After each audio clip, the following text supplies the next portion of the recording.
Welcome, welcome, welcome. We have our first cash flow webinar event. We are bringing you guys some amazing people. Mahir Allan joining us. What's up, Mahir? All right, I'm here. Man, it's so good to have you guys. For those of you guys who are just now tuning in, want to make sure you guys are ready. Want to make sure you guys are focused for this event. So many people want to get into real estate because they want to buy cash flow properties. And I'm telling you, if that's you, or maybe you already own a few properties and you want to figure out how to take this business to the next level, we got three guys on this call that are going to be diving into all the juicy details that we need when it comes to cash flow investing. So make sure you guys are pumped. Make sure you guys are ready. Make sure you guys are locked in and focused. Do me a quick favor. One way I always like to start our events is this webinar is being broadcasted actually all over the country right now. So it's not just New Jersey, New York, or Philadelphia. It's literally all across the country. I want you to drop it in the comment section and say what's up and let me know where you're tuning in from.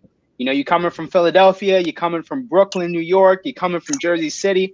I'm going to do my shout out real quick to the best city in the world. Shout out Jersey City. That's where I'm at right now. Michael, you want to tell us where you're turning in from? Yeah, I'm turning in from New Jersey, Cherry Hill, baby. Woo, down south, baby. I love it. Shout out Cherry Hill. And Dan, where are you coming in from? I can't hear you, Dan. Still can't hear you. Mahir, you want to let us know where you're watching from? Staten Island, New York. Shout out New York, baby. Come on, come on. I'm trying to get a lot. Can you get to hear me now? Yeah, yep. Yeah, I'm coming live from Philly. Philadelphia in the building. All right, we got Brianna from New Brunswick. We have B. Hirschman. What's up, B? From North Jersey. Shout out North Jersey. Aaron from Brooklyn, New York. Charmaine from Westchester. We got Tim from Montclair. Keep it coming, guys. I know there's a lot of people joining in right now. So, guys, make sure you're active. Make sure you're engaged. I want to have a lot of fun here today. We got Marcus from Yonkers. We got Tia. Come on, Tia, from Maryland. Oh, baby. Come on. What's good, everyone? What's good, Tim? Glad to have you, brother. It's Chad from NNJ. I assume that means North New Jersey, right? NNJ. Yeah. I should pick up my lingo. All right, we got Orange in the building from Catherine. We'll do a few more of these. Edward from Atlanta in the building. Ooh, Mahir, you did a deal down in Atlanta recently, didn't you? What's that? Didn't you do a deal down in Atlanta recently? So actually, Calhoun, Georgia, right? And I'm in the process of selling that property. It's going to close this month. Woo! Well, we might want to get into those details. You know, we might want to get into those details. We got TD. Story. You know the story. Yeah. TD from Queens. Let's do this last one here. And we have Amputee Avengers from Michigan. Man, such an honor to be here with all of you guys today. Once again, this is our organization, primarily New Jersey, New York, and Philadelphia, but we are doing great things in today's market. We're bringing you guys some of the best people that we can possibly bring. And I promise you, if you ain't fired up by the end of this call, you're going to have a lot of energy because these three are about to deliver some amazing information. And I'm super excited to be here with you guys. So with that being said, everyone, I want you to put your hands together and let's get this event started. Come on, put your hands together. Let's go. Yeah, baby. For those of you guys who don't know, since it's COVID, we used to do the live events and we would get everyone standing up. We'd play the amazing music. It'd be a just party. But you know what? We bring the party anywhere we go in life. And that's why we're going to do it live on this webinar. So with that being said, let's go ahead and get started. Welcome. My name is Elijah Barber. I'm going to be hosting today's event. As you can see here, let me put this up. By the way, Mahir, send me your contact info. This way I could send it out to everyone at the end. Send it to me in the private chat, all right? So my name's Elijah Barber. I'm going to be hosting today's event. We have a lot of amazing details that we're going to be diving into. This is all about cash flow, how to buy cash flow, how these guys got started. What are some of the things that we need to watch out for if we're just getting started? And in addition to that, you know, what are the people we need to have on our team? So we're going to be going over a lot of details today.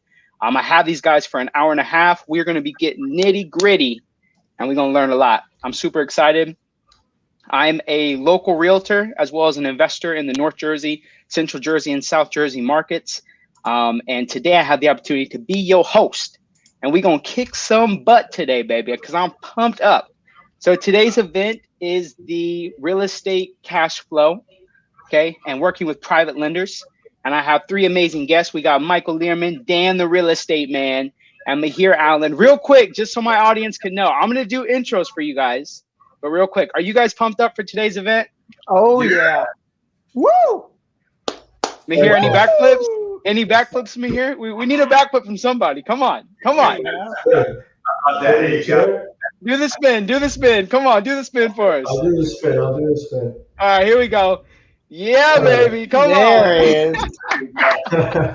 is. So real quick, guys, do me a quick favor. Okay, if you're tuning in, I see a lot of you guys in the comment section. Please stay active, stay engaged with me today. This comment section is where we're going to be networking with you.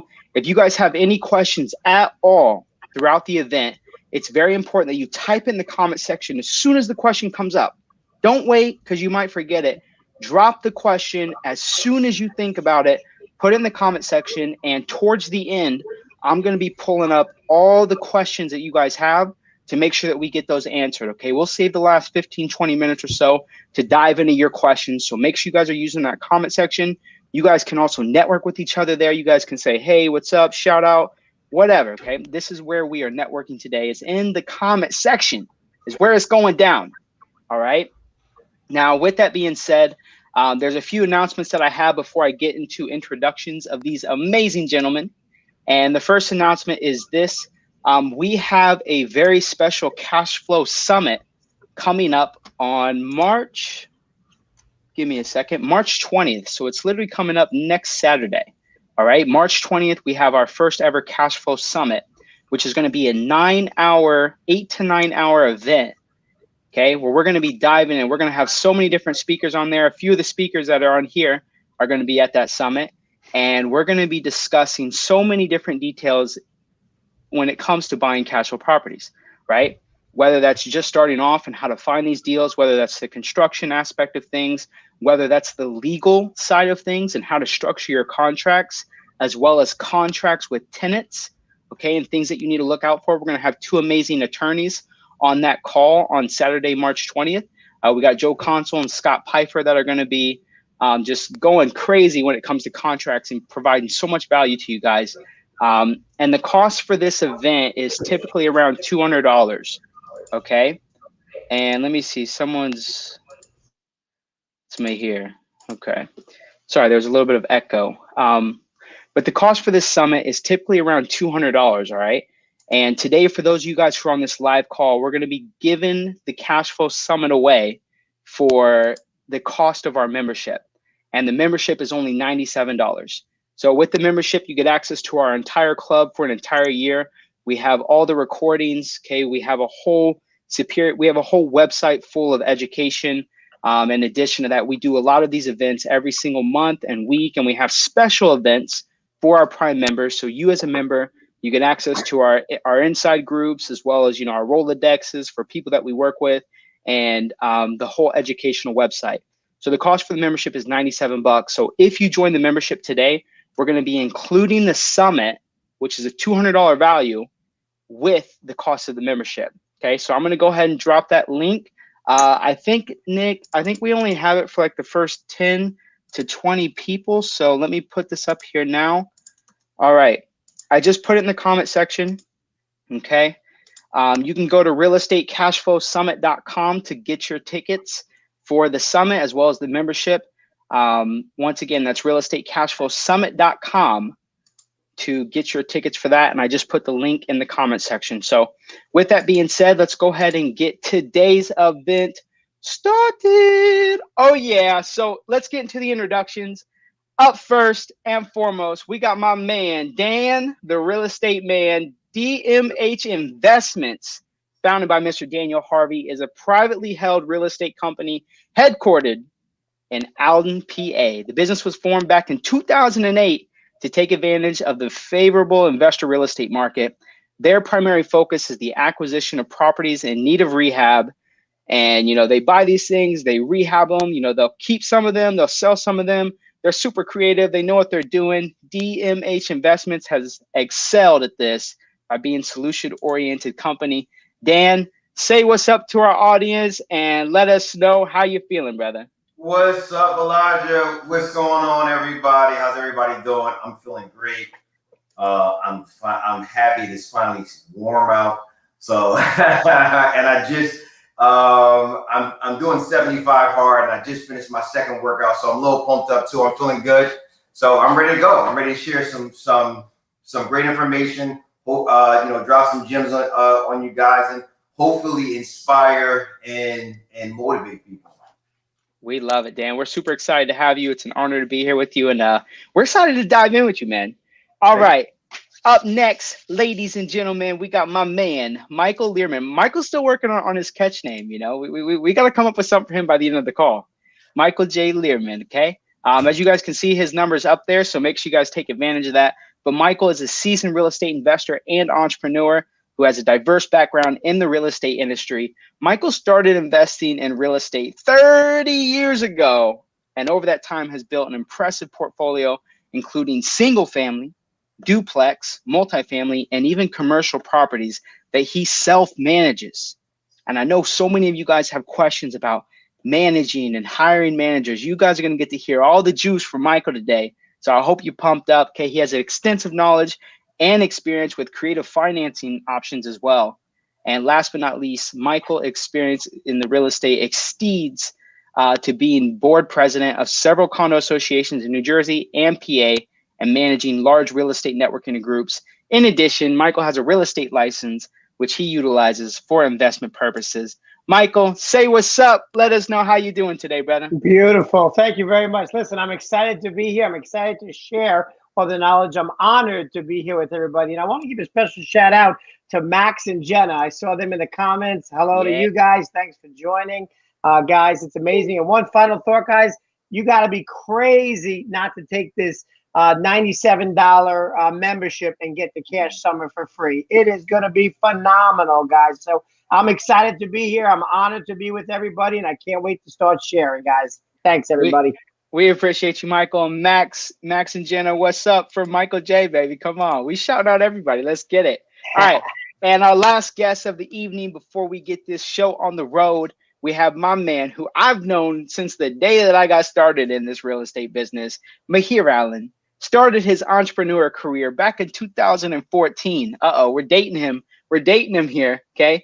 He got started in 2014 in the distressed mortgage industry, where he raised over $15 million to purchase over $70 million in unpaid mortgage debt. In this part of the business, he learned the importance of analyzing and capital raising, which would lead him into real estate in the late 2016 year. From 2016 to today, he owns over 50 rental units.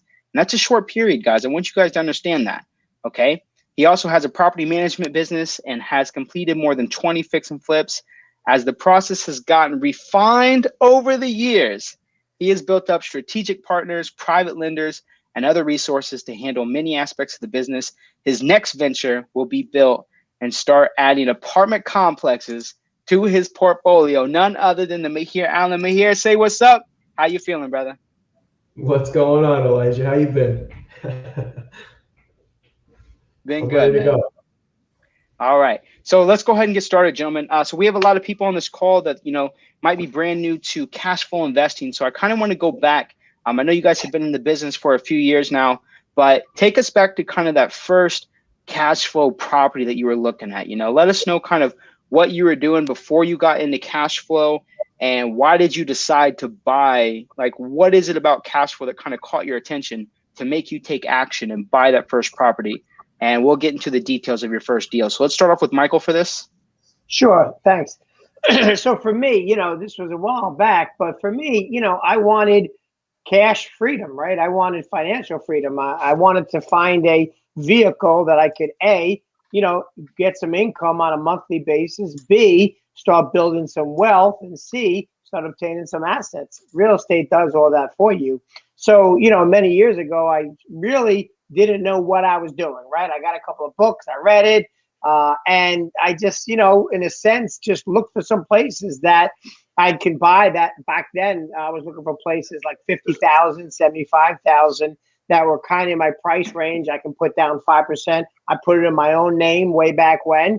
And, I wanted to make sure that the cash flow made sense. But I didn't really know how to even figure it out. So back then, you know, I was just saying, okay, well, this is what I got to pay my mortgage. This is what I can charge in rent. There's a difference of $400 or $500. I guess that's okay. And boom, you know, I bought the place. And then I did that a second time. And then I did it a third time. And then a fourth time.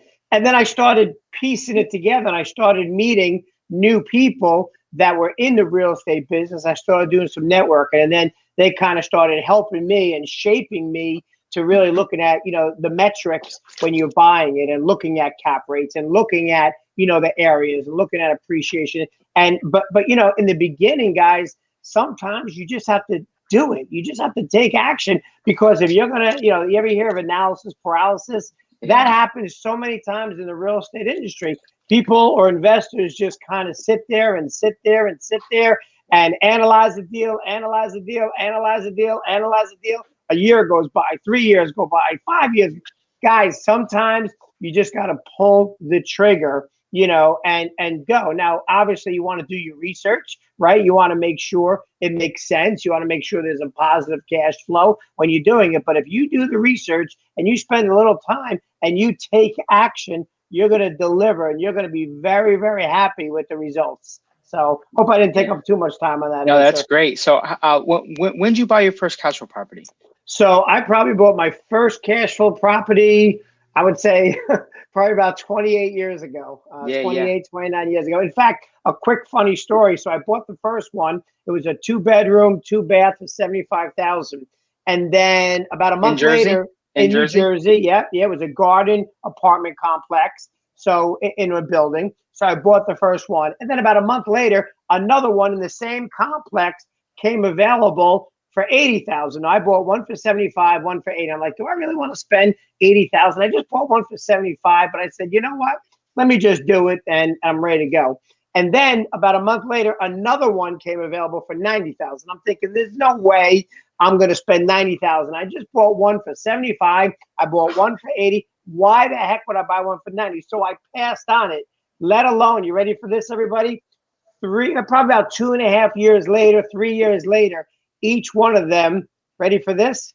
Their price was $250,000 a piece. So I should have bought 10 of them, but you know, you don't know. So I got scared, and I was thinking, you know, do I really want to spend $90,000 when I just spent $75,000 and $80,000? But you know, 2.5, 3 years later, they're all worth $250,000. So go figure. So take action, guys. Sometimes just jump in. Sometimes you got to jump in and just do your first one to really understand the process, and then you can get coaching, you can get help. You can send them to me, and I'll help you guys. I'll help anybody. My number's on there. Feel free to reach out to me. I'm more than happy to, you know, work with anybody that wants some extra mentoring, help, and things like that.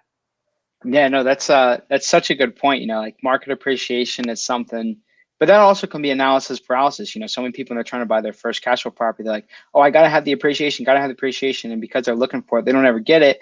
And then when they could have got it, now it's like, it's too late, you know, it's too late. And so it's quite interesting how it all plays out, and it seems to have worked, you know, well for you. So for this first deal, if you don't mind talking about it, just because, like, you know, some people are, you know, they're wanting to buy their first property. So you said you did 5% down. What kind of funding option was that to purchase this first one? So, you know, back then it was conventional. So it's just a regular conventional.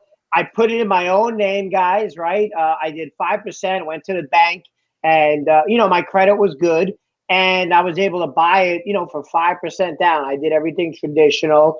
And, you know, most people, you know, as long as your credit's okay and you could show your income, are able, you know, to do that, at least back then. Today, there's a little different ways, hard money, and there's some other creative ways we could certainly get into. But I just did it traditional. I put in my own name. I put down 5%. I went to closing. I closed. I didn't know what the heck I was doing. Just put an ad in the paper and rented it, and was keep my fingers crossed I can get the cash flow, and I did. So for this first one, did you have to do anything like creative to put the 5% together? Did you like save up for that? Like, how'd you get that money for the first one? Yeah, so, you know, listen, I'm a creature of habit. I'm a saver. So, you know, I was, you know, back then had 2 or 3 jobs. I was working my full-time job, I was delivering newspapers. I mean, listen, I was doing whatever I need to do to get the extra money. I mean, there's ways any and everybody can get some extra money. There's tons of opportunities out there to make extra money, whether you want to do, a side business, you want to, do a traditional business, you work at Home Depot. There's a million ways, guys, but think about it. Just put in the time initially, get a little extra capital, and then it's going to pay off because you'll buy your first property. And now the funny thing is, the extra money I was making, because trying to save money, call it, $400 or $500, $600. I was then making that monthly on cash flow. So the hours I was working, 15, 20 extra hours to make that $400 or $500 after I bought the first property, then I was making that for cash flow. It's called leverage. So then you just keep on working from there. And eventually I didn't need to work the second job or the third job because I kept on building that cash flow. The cash flow went 500, then 1,000, then 2,000, then 4,000, and it keeps on building and building, guys. But I put in the time. There's no really shortcuts in real estate. You got to put in the time. You got to educate yourself. But I'm telling you, it's worth it. For a lot of our folks that are on now that are younger, in their 20s, their 30s, even their 40s, guys, I'm telling you right now, if you put in a good, 3 to 5 to 6, 7 years, and you do this and you work maybe a little extra, it will pay off 100%. I guarantee it. Man, I love it. Such good advice. So just to kind of review that real quick. So for you, how'd you find this? Was it through an agent or just were you looking online randomly? Like how'd you find this? Now listen, I don't want to date myself. I think I'm a little older than everybody. I'm 53. You can see my forehead over here is starting to lose some hair, but listen, I'm good with it. I don't really care. I mean, hey, but anyway, I used the newspaper. I mean, back then they had sales in newspapers, right? And they still do, I think. So, there was no internet, and I just opened up a newspaper. They had real estate, and I went down and I saw a 2-bedroom condo. I picked up my phone. I was like, hello, I don't really know anything, but, is it for sale? They're like, yeah. And I'm like, okay, how much? And I mean, that was it in a nutshell. So, I didn't know, but I still just kept on pushing forward, guys, and that's what happened. It was out of a newspaper, but, I know nowadays no one's using newspapers. But, I was getting ready to ask before I transition to Mahir, are you still getting deals from newspapers today? No, not anymore. I was saying, so you're doing something different than what we're doing, and we got to learn from you, man. No, listen, I'm dating myself. That was a long time ago. Today, listen, if you're looking for get deals, I always hear everybody, oh, I can't find deals. I can't find deals. Guys, you know where deals are? Wait, we're going to get into that. We're going to get into that. Okay. I don't want to jump. Don't get too much juice. Don't get too much juice yet. The lightning was coming out. Let me pull it back. Back. Back to the beginning days, just starting off. So let's go to Mahir. Mahir, can you, is it me? Okay. Tell us how you kind of got started with cash flow, like, your first property. Why'd you choose to get into it? Because I know you were in the note business before. So why'd you make that transition, and tell us about the first deal? Yeah, so in the distressed mortgage space, I was raising capital. I was buying up this bad debt, and it became harder and harder to buy the bad debt. And the reason was values were going up on real estate, so banks were holding back that paper. They weren't selling it anymore. And at that point, I'm already working for myself 2 years with my partners, John and Sal at the time, and we're not going to get jobs. We're working for ourselves. We're going to keep this going. So we bought a couple of properties, a 3-family and a 2-family in Irvington. And I don't know why. What my reasoning was really. It was, I didn't have any numbers. I didn't understand the ARV, or I was like, it's a 3-family. Got to make like a couple thousand a month after you get it rented. That was my logic. And I remember I had to get hard money, obviously, for the deals. They both needed repairs. And it was with ABL. So ABL lent me money on the first deal, but it was through a broker. So I paid the broker and I paid ABL, and I got ripped off. Not because ABL ripped me off, but because I didn't know what the hell I was doing. And so I got myself into a situation where I could get ripped off. But even with that, I paid 5 points and 12%, and I still made money on the deals. at the end of the day, it was a little crazy. I had to convince ABL to lend me the money in Irvington because they didn't want to. They didn't do Wait, business. how'd you do that? How'd you convince them? How'd you convince a lender to lend you the money? We gotta know that. Yeah. I remember it was like this basically made my career, right? So I get the call from Paul, the head of ABL, and he's like, "Tell me why I should lend you the money on these two deals."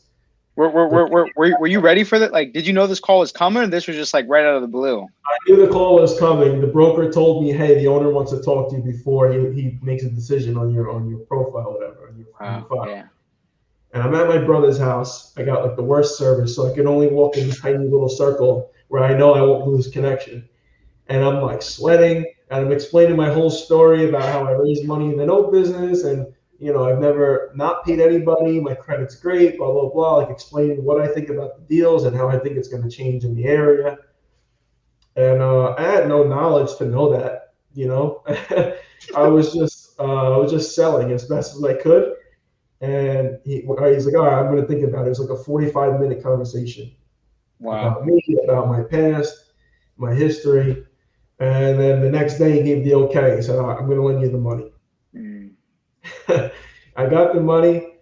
My first time dealing with a contractor, first time dealing with the city, first time with permits, first time with CO, fire inspection, everything. I didn't know what the hell I was in for. But like Mike was saying, you got to like do it to know. There's only so much you're going to know on paper. Yeah, on paper, the CO is going to go smooth. Like in the textbook, they teach you this is where the smoke alarms are supposed to be. But they don't tell you that when it rains that the inspectors don't come out. They don't tell you that, if the inspector doesn't like you, they're going to be a lot more letter to the law, right? Than if you're supposed to have the smoke alarm within 10 feet of the kitchen, but it's 15 feet. The guy will say, all right, you need to get another one, and you fail. I'll see you in a month, right? So this is the stuff that you learn when you're actually doing the deal. And I learned a lot in those two deals. Wow, man, that's mad truth right there. So for this first one, how'd you find these two deals? I know you said you bought two in Irvington. Like, were you doing like, special marketing? Like, how'd you come across these opportunities? So this was at the end of 2016, and these two houses are on the market for like $50,000 each. And yeah, they were cheap. It was just like on Zillow. So I called, it was available, and I put my offer in at like 55 or something, right? Oh, so you went above ask. Yeah. And then how they do we send us your highest and best. So I was probably bidding against myself. I'm like, oh man, I don't want to lose this deal. And I went to 70 on each of them, 70 and 75. So I don't think there was anyone near that because that's like almost 50% of the original price. I was over. And this was back in 2016, right? That was complete luck. But I was like, I don't want to lose these deals. And I just got them over Zillow at the time. Wow. So you got yours from Zillow. For the financing aspect of it, I heard you say, you worked with ABL, which is like a hard money lending company. You had to convince the owner of that company to lend you the money. Did you and like your partners already have the cash set aside to like for whatever like down payment was needed, or was there a down payment needed for the first deal? Yeah. So we had money because we rolled it over from the note business. So we had the money for the down payment. But the way we got started in the note business, because I saw somebody in the comments was asking like, how did you get started? I guess capital wise. Yeah. So this is from the beginning, like 2012. I was working at the hedge fund. 2013.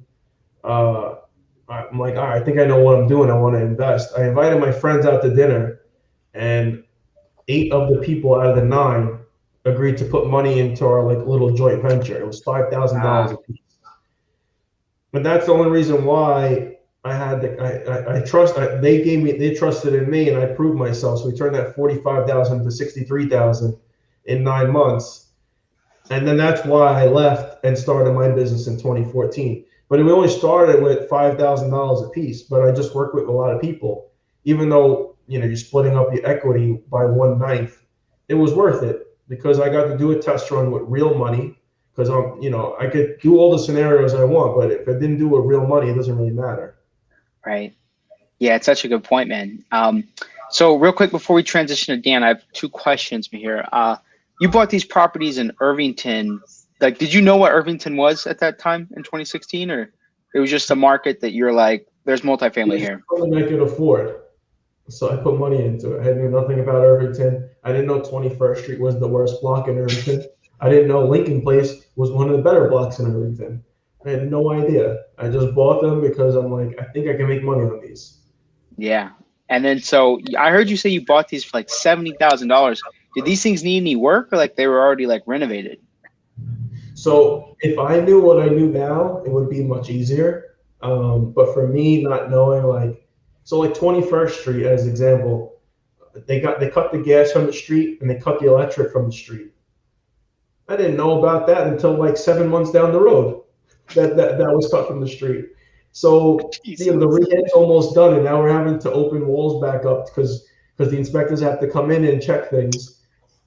Lincoln Place, that house needed a good amount of work. It was very old style house, and I had break-ins over there, so you had to deal with that. They were about $70,000 to $85,000 rehabs, both of them, and so Lincoln Place had break-ins. People would break into the basements, steal the pipes. The basements would get flooded. Wait, here was Lincoln Place the place that I stayed at? Yeah. Oh wow. Yeah, you guys don't know this, but Mahir had the break-ins. Yeah, Mahir had the break-ins. He needed someone to stay there. Me and one of my boys went and camped out at his property. Yeah, and the pipes didn't work. Oh the man. The plumbing wasn't working, even though the house looked like it was done. So we had to go back in and fix a whole bunch of stuff. This is the thing she learned. Yeah. So for you, you bought a property on 21st Street in Irvington. You did the renovation to it, and then you found out that there was like no gas and electric to the building. Is that correct? Yeah. Wow, man. Yeah. So just real quick, if you want to drop the nozzle, like how should investors? We'll take care of it at the end. And then we got to the end, and that part at the end took about 3 months to get the gas turned on. Right. Wow. Yeah, it's such a long process, man. All right, so let's do this last question here, and then we'll transition to Dan. When it came to, you bought the properties, you renovated them. First of all, how did you find the contractor for these first few projects? Because you were doing big rehabs. The broker who set me up with the lender, he gave me the contractor. The contractor never did full construction before. He was a painter. Wow. Yeah. So you actually leveraged the person who sent you these deals and like, hey, do you have someone? And they did. Yeah. And what else did I have? No one else wanted to work in Irvington. Yeah. So I didn't have any choices. All right. And then to finish this off, how did you lease these buildings out? Like, talk about the leasing process for you. All right. So the 2-family on Lincoln Place, we sold it. All right. It went under contract, fell under contract, then we eventually sold it. The 3-family, I would put out I'd go to gosection8.com, and then Elijah actually leased out the first floor and third floor for me. So what were you doing? Craigslist ads, Facebook ads, stuff like that? Well, I mean, Facebook wasn't nobody was using Facebook at that time. So it was purely Craigslist in the lower income neighborhood. Yeah. And then, with the qualification process. So for you were focused more on hiring people to lease out for you. Your whole process was just hiring people to do it for you. And your whole thing was to oversee it all. They did. Yeah.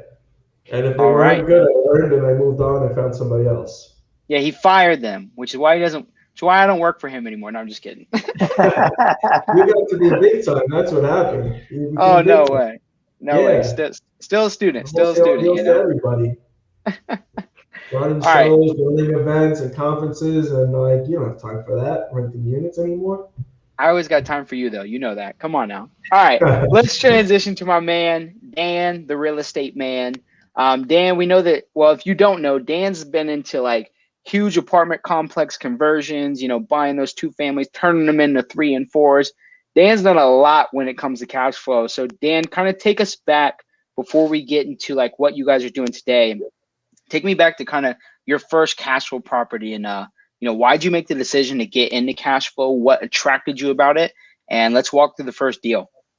Yeah, I'm probably the opposite of these two guys. I'm a purely accidental investor. I had zero interest in real estate. I was a union electrician at the time. I worked on trains, and I had a promotion business that was growing. So I was doing events nationwide. So we would travel. We would hire artists. We would rent out stadiums. I thought I was going to be the next Allan Hayne. If anybody knows who that guy is, I thought I was going to do really big concerts and maybe move on to boxing or something like that. The party man, right? The party man. Yeah. I mean, that's what I was doing, and we grew that to about 10,000 seater stadiums. And I still had my union job. And so how I got started was that my mom is a real estate agent. She's a mom, and I was young. I was like 23, and she didn't want me to do what young guys do, right? Spend money on whatever, cars, clothes, women, it's just not have money. And so she was like, well, why don't you invest in real estate? I had zero interest, but I'm like, okay, well, this is my mom. Let me go out. I'll make her feel good. I'll pretend to look at some stuff, and then I'll let her down later on. And what happened is during that process, it actually piqued my interest. I said, well, I have this, good job. I have this union job. I have this other business where I'm doing events. I can also have this third income stream of having a rental property. I had no real estate knowledge at all, like zero. No books, no. It's kind of like Michael said. I was like right on the cusp of like the internet, so it wasn't really heavy, YouTube and all that sort of stuff. So my strategy was extremely simple. I had about $23,000 saved up, and I found a bank-owned duplex for $20,000. Like, well, that works. So that's what I did. There was zero underwriting strategy except I had enough cash to buy it outright. Wow. So yeah, the first one was just more of you're looking at price and you found a deal that you can get into. And so if I'm thinking of a $20,000 property, this is in Philadelphia, right? Yes, but you got to think this was about 2005 in West Philly, and that's before West Philly now, you know what I mean? So, prices were cheap. Yeah. And plus it was bank owned. Got it. So it was a bank owned property. It was like you bought it for $20,000. Did this thing need like any work, or was it like automatically like a home run, like from the day you bought it? It needed a full renovation, and that's another thing. I had no experience in at all. I did a lot of the work. I had jack-leg contractors because I didn't know good contractors then. But I got through the process. I went back to what I did best at the time. I was the overtime king. So like I worked a ton of overtime. I was doing events. I just self-financed it.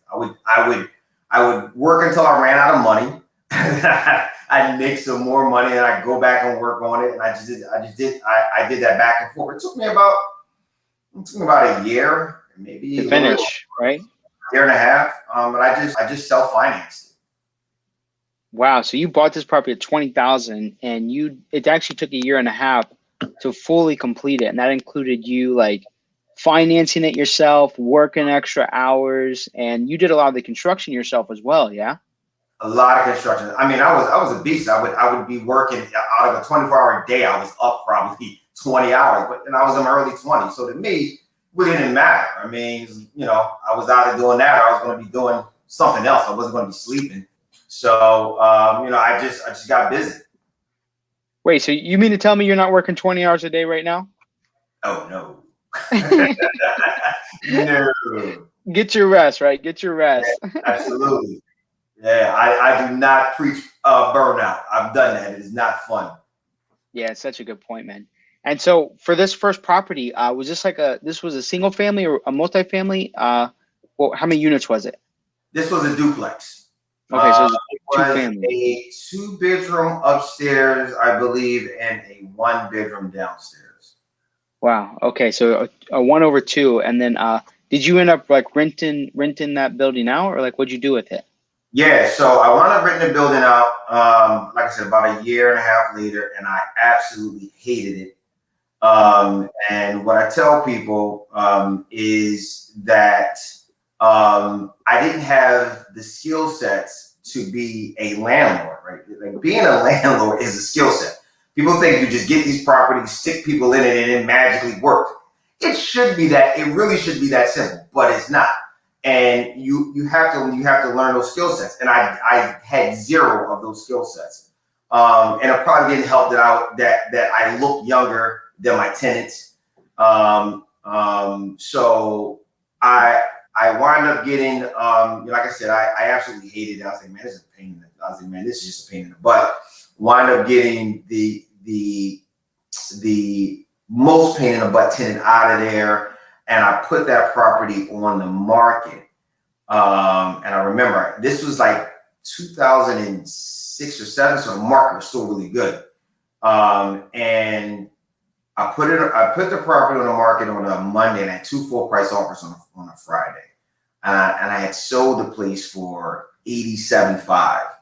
And I remember going to closing and getting a check, and I was like, damn, right? I got this check that was more than me working all year, right? Because I had self-financed everything. Now, obviously, there's the cost of the property and the rehab, but still, to look at a check that was more than me working all year long, it's certainly like it sparked a thought of, wow, I could actually do something on my own that I could take care of myself. Like, because I had been raised with that, I should find a good job and hold on to it for dear life.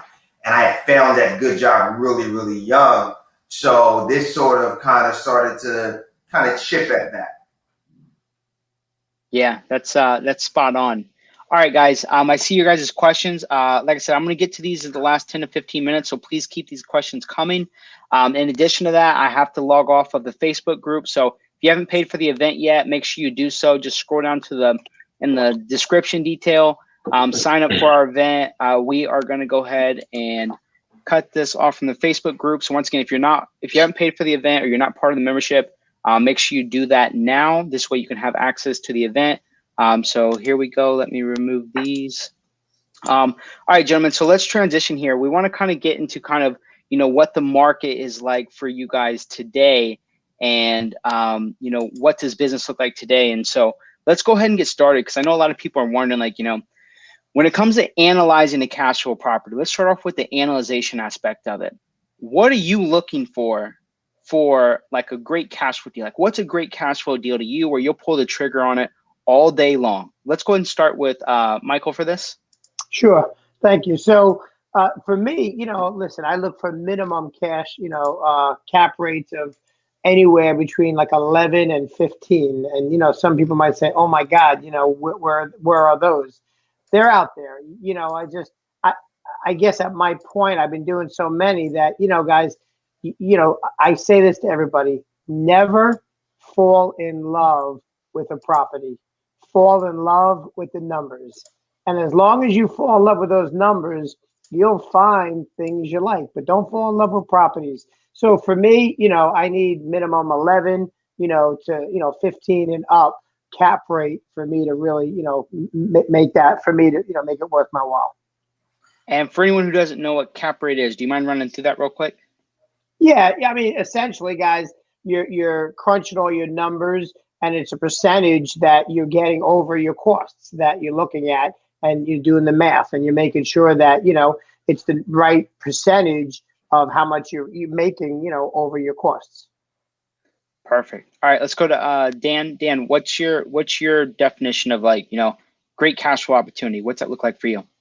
Yeah, so my strategy is a little bit different. So we're doing gut rehabs, and I do conversions. So I don't look at it so much as far as cash flow. My first thing I'm looking at is, can I get all of my capital returned to me from this deal, right? So that's the first hurdle that I have to make. Like, okay, once I develop this property, can I recapture all of my capital? So my returns are all infinite, right? Generally speaking, which means I have no money inside of my deals, right? So what that means, just for your audience, if I'm buying a property, I'll use simple numbers, for $100,000, and I'm rehabbing it for another $100,000. So I'm into the property for $200,000. I know I can then go to a lender, and the property will say appraised for $300,000, and they'll give me 75% of that, which is about what's that? 210. It's like $225,000, right? So that means I recaptured the cost for acquisition, I recaptured the cost for rehab, and for me, I like to recapture all my costs, all my financing costs, all of my miscellaneous costs. So that's the first hurdle. And then after that, if it's, because I only do multifamily properties, if it's $300 to $400 a door after that, it's fine. But since my strategy involves heavy rehab, I need to recapture all of my costs. So real quick before I transition here, Michael, are you like buying single? You buying multis at, anywhere from 11 to 13, 14, 15%? Like what kind of properties are you buying with those numbers? Yeah, 98% of all mine are multifamily. I have a few singles that I bought a long time ago. Once in a while, I'll find something that, I'll pull the trigger. But, 98% of my portfolio is all multifamily. Dan, the real estate man, brings up some good points, but every deal is a little different. Sometimes, you can't get all your money out. Sometimes you can. So you got to balance that out, because sometimes even if you leave in a little bit, like in his scenario, if, you pay $100,000 and, say you don't renovate it and you can refi it for, 200 at 75, you're pulling your money out. But if you can't refi it and only goes for 150 or 125, it's still okay, as long as the cash flow is flowing well. Again, everybody has different scenarios, but if the cash flow is flowing well, and you have to leave a little money in, then that's okay. In Dan's scenario, his works for him because that's his model. I have a little bit of a different model that works for me, and I'm sure, everybody has their own model. There's no right or wrong way here, guys. Everybody has their model that they want to do. Some people combine them, some people don't. It's really an individual thought process of how you want to do it. I don't do any big rehabs like Dan does. I'll do 10,000 to maybe 25,000, and more of it just cosmetic. New kitchens, bathrooms. That's my extent, because I don't really want to do that. Dan probably is amazing at it and likes it, and it works for him. So everybody has different strategies of how they're buying and so forth. Yeah, it's such a good point. And so let's bring it back to Dan here. Dan, for you, we hear about this strategy being able to pull out all your money in essence. Would you ever buy a property where there is a little bit stuck, or like that's the criteria? Like, if I can't pull out everything, like no way I'm walking on it. Like what's your process for that? So would I do that? Yes, I would. It's not my model right now, but if the deal made sense, if there were some other reasons, I would do it. What Michael said is absolutely true. And I think it's one thing you always have to tell when you have, especially newer investors, right? Michael has his way, I have my way, and I'm sure Mahir has his own way. But you guys got to figure out what your goals are. Your goals may not be my goals, right? So you got to figure out what your goals are. Start with that in mind, because I think a lot of times you think, well, I'm just going to copy Dan, or I'm going to just copy Mike. Like, you can't. It's difficult to do that. You may like the strategy, but you still have the strategy has to be built around your needs. right? Because your needs may be totally different than anybody else's. So you can pick up strategies, pick up gems, but your strategy should be built around what your financial needs are. Yeah, no, that's spot on. Just so you guys know, like the reason we do these calls is so you guys can be exposed to the different opportunities and the different ways of looking at things. And then at the end of the day, like Michael and Dan both said, you got to bring it back to you. What works for you? And then find, put the strategies in place. This way you can crush it, because Michael's crushing it off his criteria and Dan's crushing off his criteria. So they all work. You just got to find like what works for you. So thank you, gentlemen, for sharing that. Let's go to Mahir. Mahir, what's your process when it comes to analyzing, like what's a good cash flow property for you? For me, since I'm doing residential, 1 to 4 family, right? 1 and 2 families I look at as flips. 3 and 4 families I look at as rentals. For me, I have a bunch of rentals in Philly, and like on paper, like I was saying before, like we've all said, is you learn better by doing. On paper, like in Philly, I should clear about $500 a house or $400 a house, right? But when something breaks, it generally doesn't cost like nothing, right? It costs something. It's usually a few $100s, and there goes your profit for the month. So my experience in Philly, because I was doing light rehabs, my numbers were too tight, and so for me, single families didn't work. 2 families, similar situation, not exact, but I feel like if you have one tenant not paying rent, now you're coming out of your pocket to have to cover the mortgage. And so for me, if it's a cash flowing property, that wasn't a safe thing for me. When you get to 3 and 4 family, if one tenant is not paying you rent, your mortgage is still paid, right, at the minimum. If you're not clearing a little bit more. So that was my initial thing, and I kind of, as I went through it, it turned out that that's kind of what I saw also. So anything 3 and 4 family, I'm going to keep it. And in Newark, New Jersey, that means you're going to be bringing in around $4,000 to $5,000 a month. Your mortgage will be around $2,500 to $2,800. To me, those numbers make sense. In Philly, my single family deals, I'm in around like $90,000, $100,000 mortgage. My mortgage would be like $700-800. My rental income would be around $1,200 to $1,250. And so that's kind of how the numbers played out. And the 2 families, I've never rented any 2 family. I always buy a 2 family with the bonus, and then I flip it because the numbers make sense for someone who's going to live there. It makes a lot of sense for them. And so it seems that your main thing is like, number one, that the 3 and 4 families, the higher up multifamilies work for you, because if there's any vacancies, that it's easier to, cover the costs when you have more units. Is that correct? Yeah, and sometimes people just fall behind, This time of year, when you roll through December into the early part of the year, you have a lot of people who fall behind because they spent too much money at Christmas time, and tax refund season is right around the corner. So they don't mind falling a month behind or a month and a half behind on their rent because they know that tax refund is coming and they're ready to pay their rent 3 months in advance when that comes in. So this is always like an awkward time of year. But that's the benefit when you have a 3 and 4 family, because not every tenant does that, but there are tenants that do that. Right. Yeah, that's such a great perspective. So let's transition here to kind of, we heard your guys' criteria and kind of what is a good deal for you guys. How are you guys finding deals in today's market? What's the strategies that you guys are putting in place? And I definitely know Michael's ready for this. So what's the strategy you guys have to, find deals in today's market that fit your guys' criteria? Start with Michael. Sure.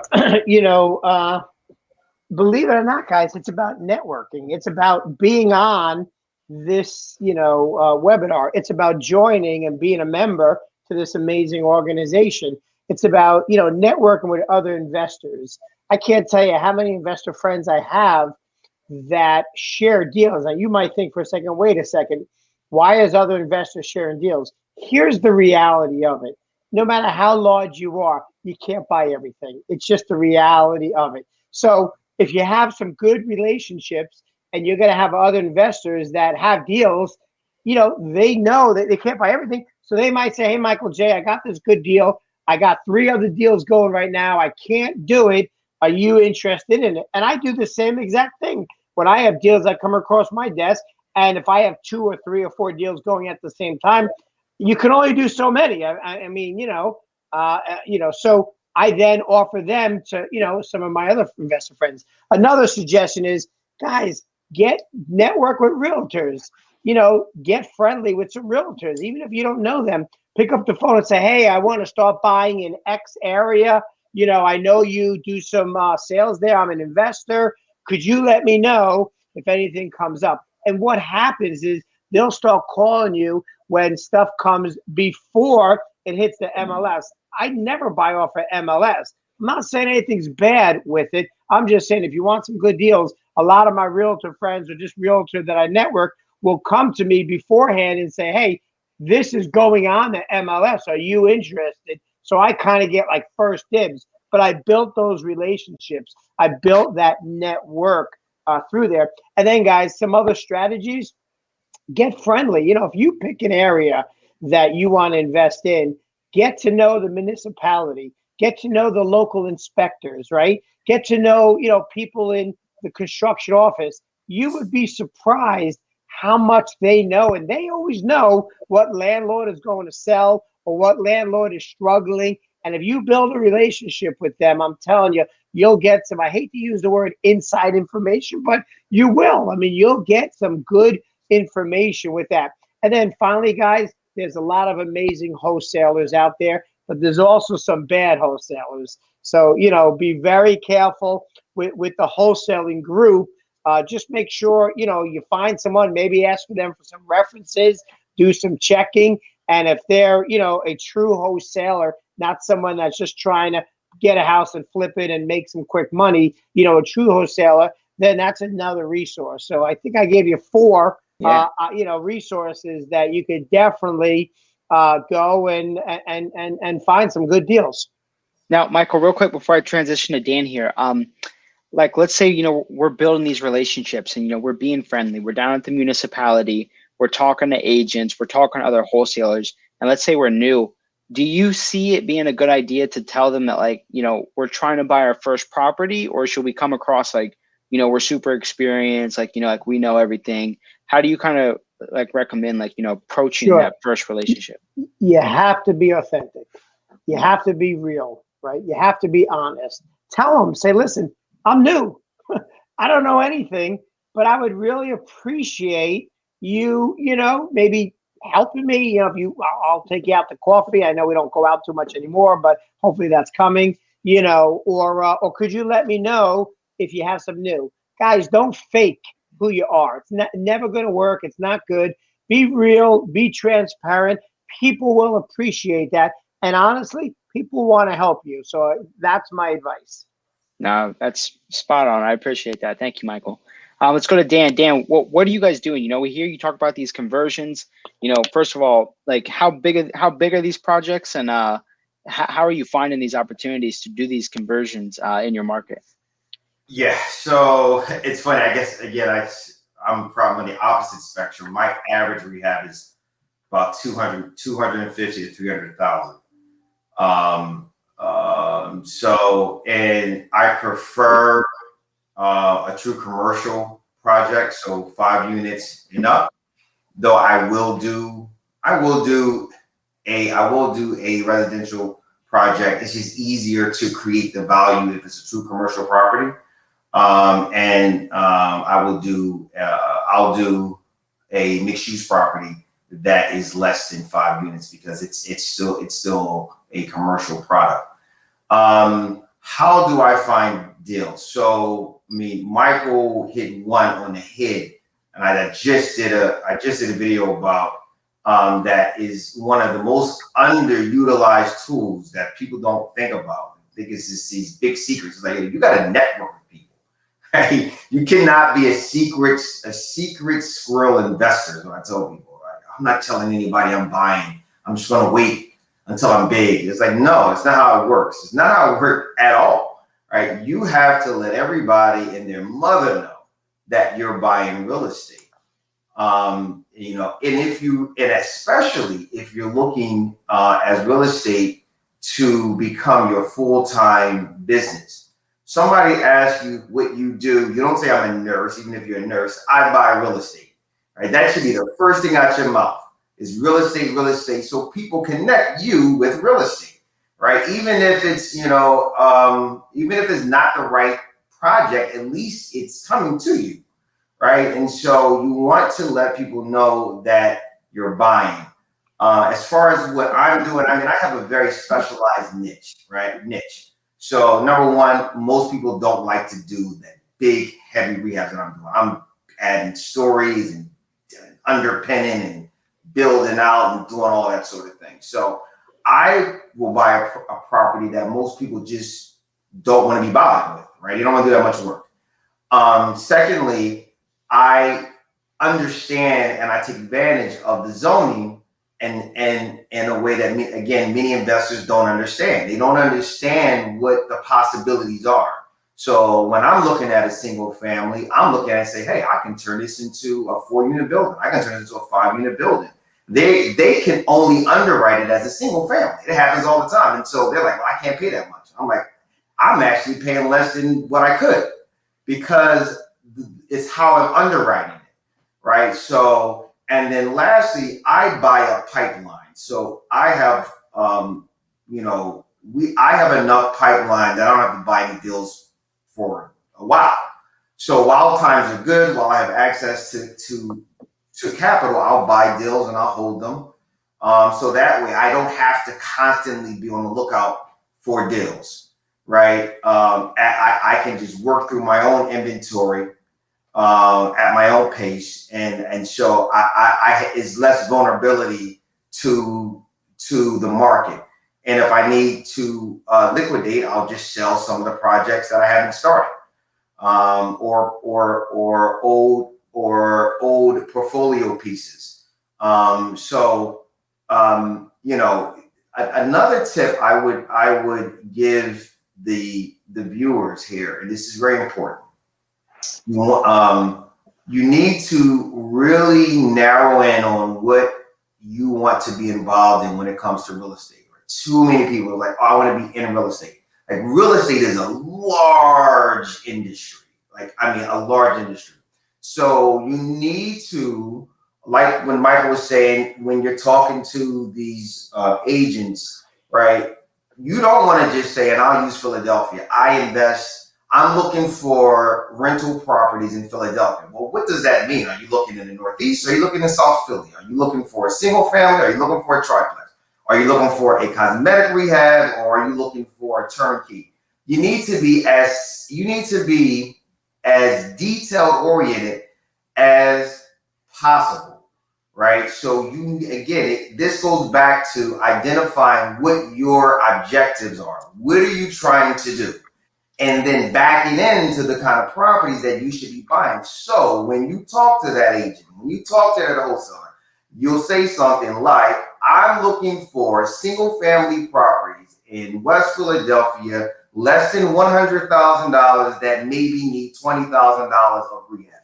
Bam. They know what to send you. Yep. If you tell them I'm buying in Philadelphia and in Delaware, they don't know what to send you. And they may see something, you're going to look at it, not really know how to underwrite it, right? Because now every time you look at different areas, you have to figure it out. How much is the rent? How much is, whatever's going on in those areas, rather than having a specific area, a very specific model that you're working on. You can always grow from that, but you got to start somewhere. Right, and get good at that thing, and then grow from there. Man, that's spot on. It's such great advice. So for you guys that are watching, really get your criteria, really know what you're after, and have that ready to present, because that can be your pitch. That can be your elevator pitch, right off the bat. And always let people know that you buying real estate, as Dan says. Yeah. It's like saying, when someone says they want to invest in real estate, it's like saying, I'm going to be a doctor, right? I'm going to be a doctor. Are you a foot doctor? Are you a heart doctor? Are you a general physician? Are you a pediatrician? So it's like people come into real estate with the same mindset, like, oh, I'm going to be a real estate guy. Okay. There's so many things. You could be ground up. You could be doing fix and flip. You could be doing rentals. You could be, there's a million things you have to really know what you're going to do.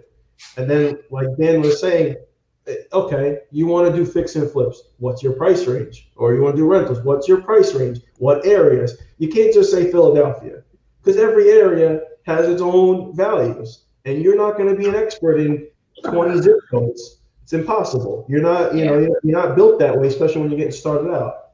It's crazy how that conversation happens all the time, and you're like, all right, well, what is a deal to you? I want deals. You want to tell the wholesaler, I want deals. Okay, what's a deal to you? Explain what a deal is. How is the wholesaler going to send you deals if you can't even tell yourself what a good deal is? So, all right, Mahir, tell us, how you finding deals today, man? How you finding deals today?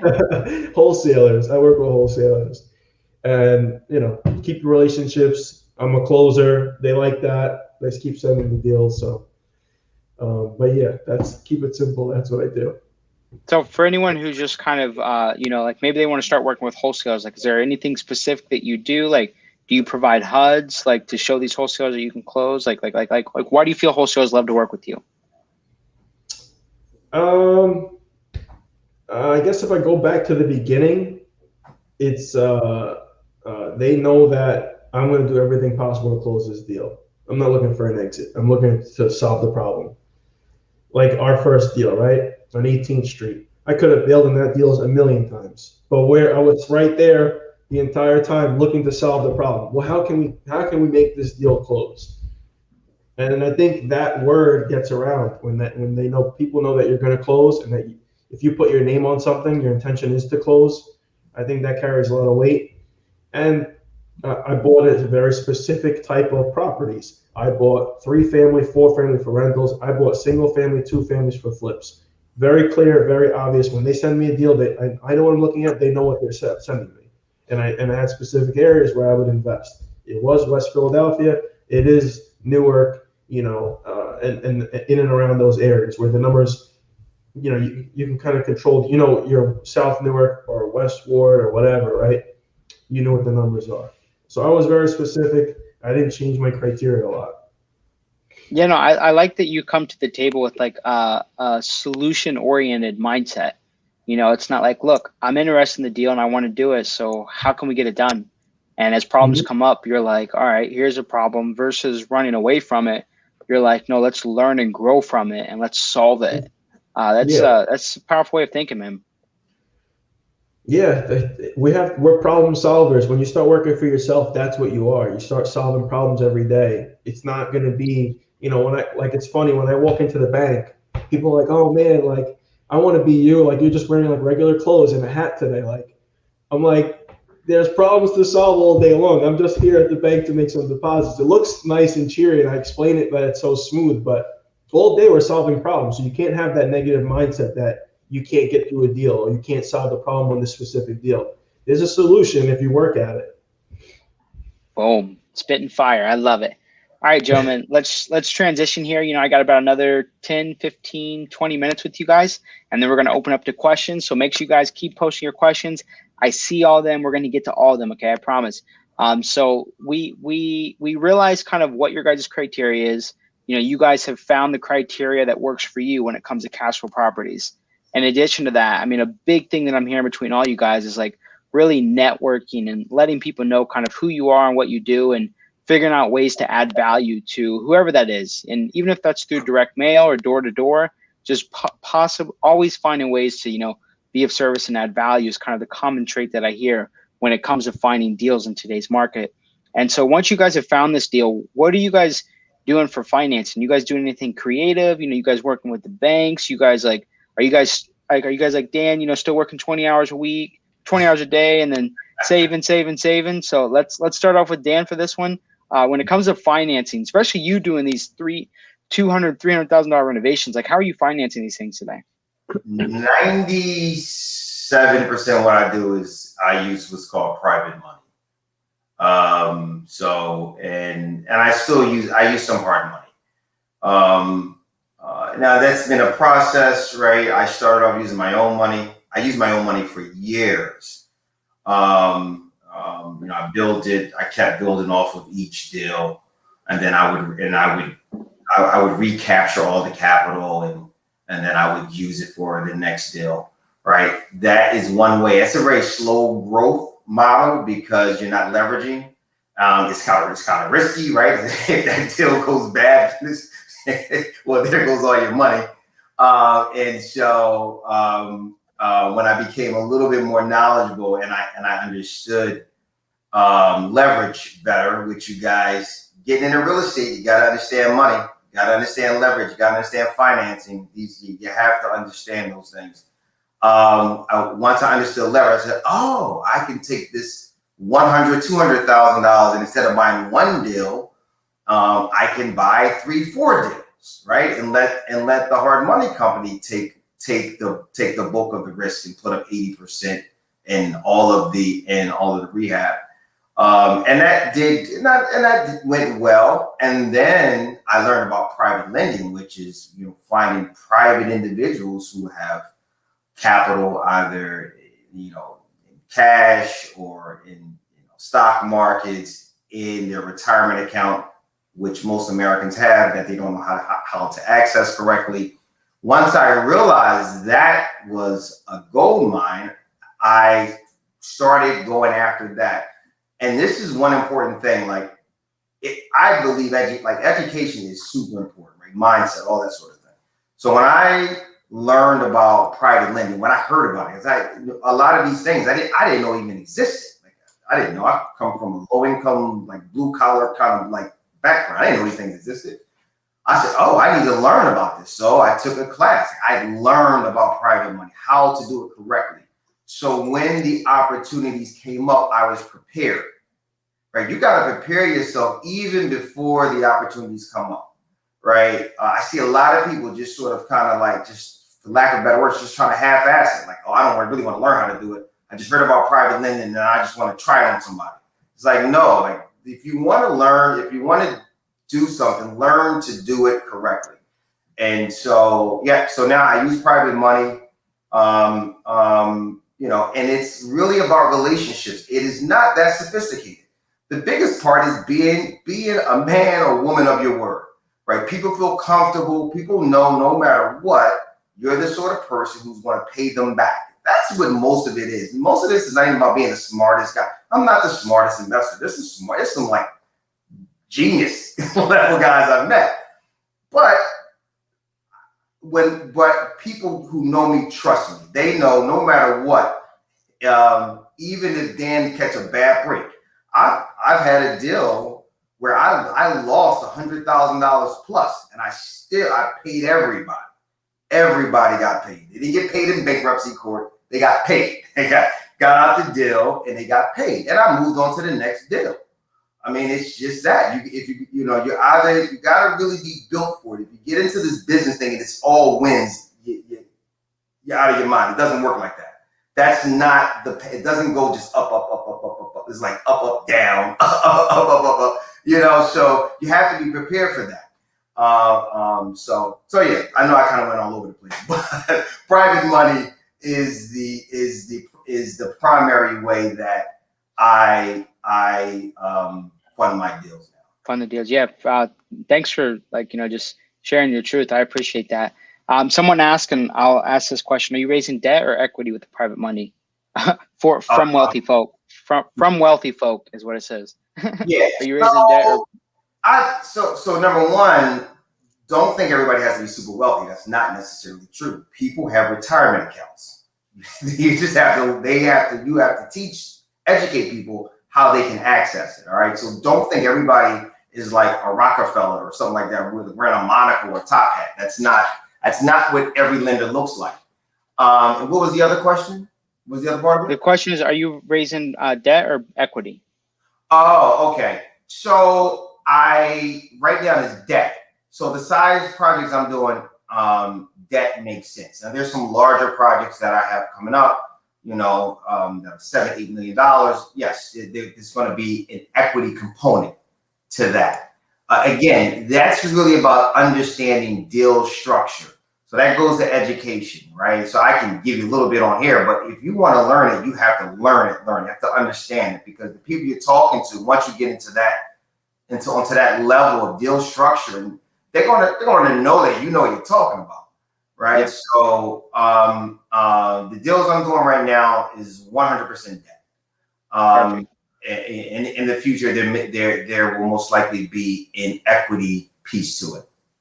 Awesome. All right, let's go to Mahir. Mahir, how are you financing your transactions for cash flow today? So these 3 and 4 family buildings, what financing routes are you taking to be successful with these today? Yeah, so it's the same thing like Dan said. It's a mix between private and hard money, but mine's not 97% private. It's more like 90% hard money, 80% hard money, and 20% private. So important thing that Dan was saying too is just because these guys are lending you money on private money, it doesn't mean that they're super wealthy. They're just people who saved up money over a long period of time. They're just making good investments and smart decisions. And the other thing is when you're taking money from a lender, a private lender, a hard money lender, the first person that's got to get paid back is them. The first person, always got to pay them back. Always got to pay them on time. And I guess that's how I fund my deals right now. And that's like my advice is sometimes people have the mindset that, oh, these people are so rich, like, I got to make my money. It's all right if they lose money. That attitude can never be your attitude. If you're taking someone's money, their money is more important than your profit any day of the week. You got to give them back their money. Private institution or someone else. Whoever it is, always give the money back. And so for anyone who's wondering me here, what is, when it comes to hard money, like what are some of the terms that you're getting? How much are you required to put down with the lenders that you work with? Yeah, I got a couple lenders that I work with. I got one is they'll do 100% on the purchase, 100% on the rehab. It's 3 points and 10%. And then I have another lender. It'll be 10% on the purchase, 100% on the rehab, 2 points and 9%. And they're 9 month to 1 year terms. That's on the hard money side. Private lending side. Between 9 and 12%, no points, and then we'll structure that their interest is paid on the refi or the sale, so that I could, when I refi, the lender pays them back, or if I sell the property, that person pays them back. It doesn't have to come out of my operating costs. Beautiful. So no, thanks for breaking that. Yeah, it's a little. No, thanks for breaking that down. Dan, do you want to talk about kind of how you're structuring it with your private lenders? Because I know you're doing 97%. You don't have to give us the full detail, but maybe a rough rundown of it. Yeah, I mean, everything that Mahir said, it's about right?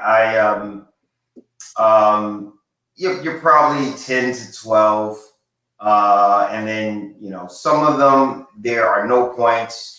So in some it's like 2 points. Generally, I like to let the interest accrue. That allows you to grow at a better rate because you don't have to carry debt on. You don't have to make payments. I should say you carry the debt. You're not paying on projects that are not cash flowing. And obviously, like I said, my projects are pretty extensive, so they take a while. So if I had to pay out on all those loans, it would make it a lot more difficult, right? But also you do have a clock running, so Yep. so you do need to get through the projects as quickly as possible, and that's basically it. Yep. And the structure is very similar to a hard money, right? You're gonna have a promissory note, you're gonna have a mortgage, you're gonna close that title. Again, it's structuring it in such a way. Now, some private money lenders already know the deal, right? So they already versed in it, but sometimes you have to educate them. So This is why understanding how to structure in layman terms, right? Don't talk like you're the Warren Buffett of real estate. Nobody cares, right? People want to just understand simply what are you going to do with my money and how I'm going to get it back, right? Nobody cares if you're a scientist, right? Just keep it simple. And that, and you know, and like Michael said, just be authentic. Don't try to be something that you're not. People can smell fake like all day. It doesn't change just because you're in business. So just be yourself, and keep it simple. Perfect. Love it. All right, let's go to Michael. Michael, what are you doing today to finance your transactions? Anything creative? You know, listen, both guys hit it. You know, it's not like there's secrets out there, and it's not like there's 100 different things, guys. Hard money, definitely one of the great ways. For me, I use hard money. I use private, and I use some of my own money. I mean, you know, you do accumulate when you have a nice cash flow, you know, some money. If you're just starting out, and I read some of the comments, listen, there's nothing wrong with using hard money or even private money. You know, a lot of people stray away from hard money, and I always ask them why. And they're like, well, I don't want to pay 10%. Oh my God. Or I don't want to put 2 or 3 points down. But what they're missing is that it's the cost of doing business. If you structure a deal correctly, who cares if it's 10, 12%? It's only for a very short period of time. Most of the time, you refi them out in 6 months or less, sometimes 9 or 12. It happens. And it's okay. Listen, the hard money guys got to make a little money too. So pay the 2 points.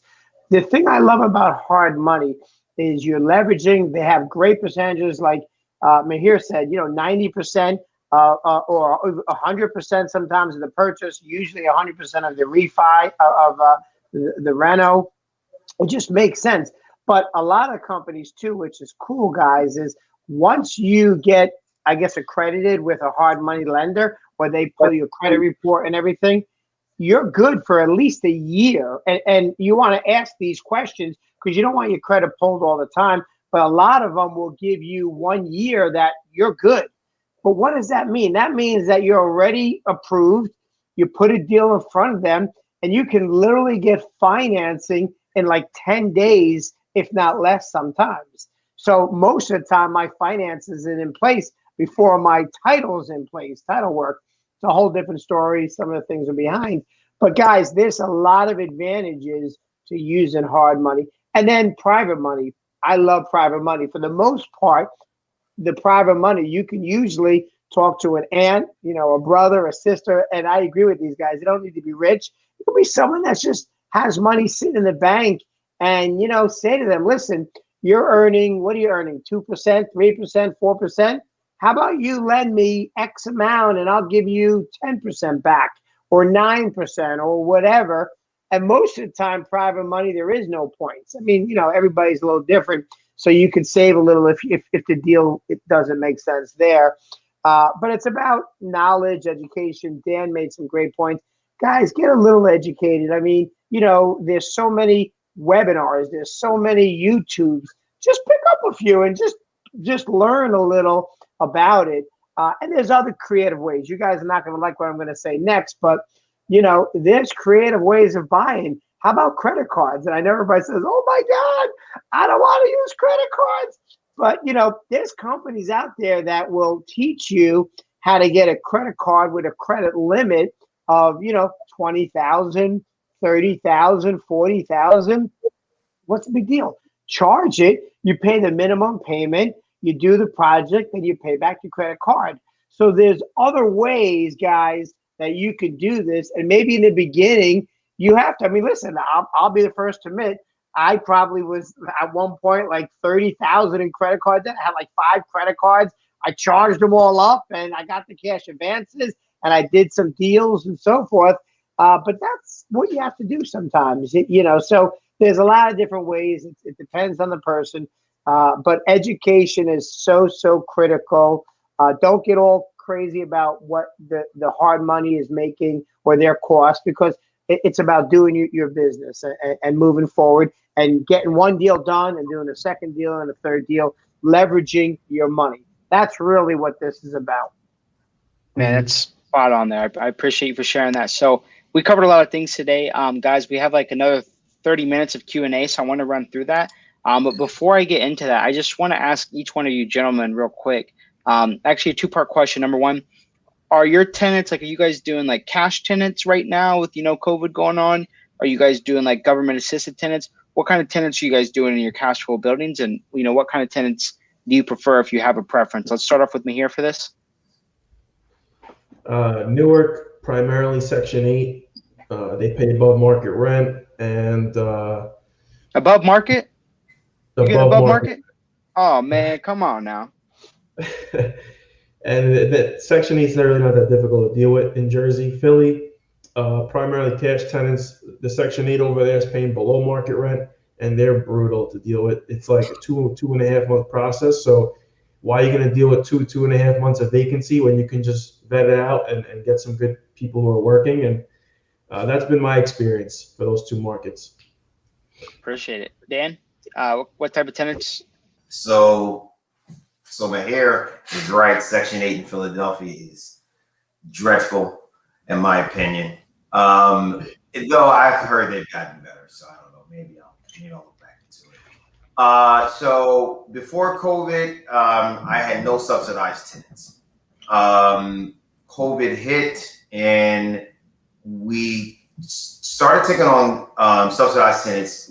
What people need to keep in mind, Section 8 is sort of like I don't call it the gold standard, but it's the system everybody knows, right? That's the one thing people know a lot of. But there's other subsidized programs out there. So we found some other ones locally who were a lot more involved in the tenants, life. So they make sure that things go right. So if you have an issue, you actually have somebody that you can call, talk to, say, hey, there's a problem. They'll come out and actually mediate, not just like, well, that's your problem. So I have leaned in more towards the subsidized tenants, though I still rent to market rate. I've always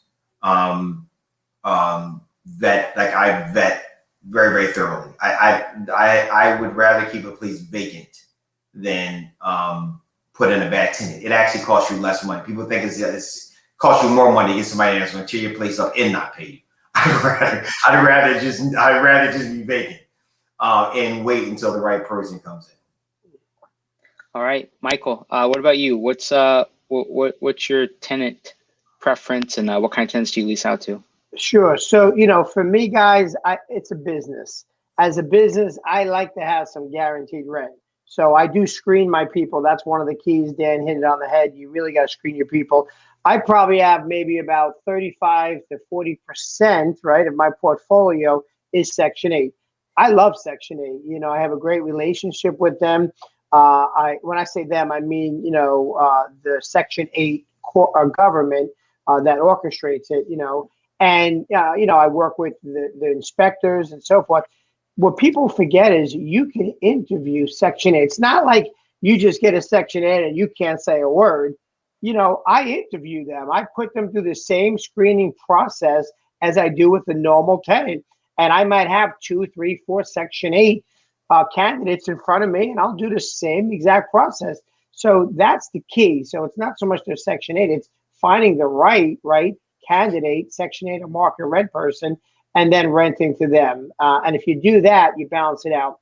But I like to have a nice percentage of Section 8 renters because it is guaranteed money. It is guaranteed every month it's coming in. And for the most part nowadays, they're direct depositing the money into your account. So it's just so smooth. So I love it. And for the most part, if you get the right one, they care for the house. And most Section 8 folks will stay longer most of the time in your place than a traditional person who might transition out because they want to buy their own, or something happens and they break up with their boyfriend, so all kinds of crazy stuff. So I've had some great success with Section 8s.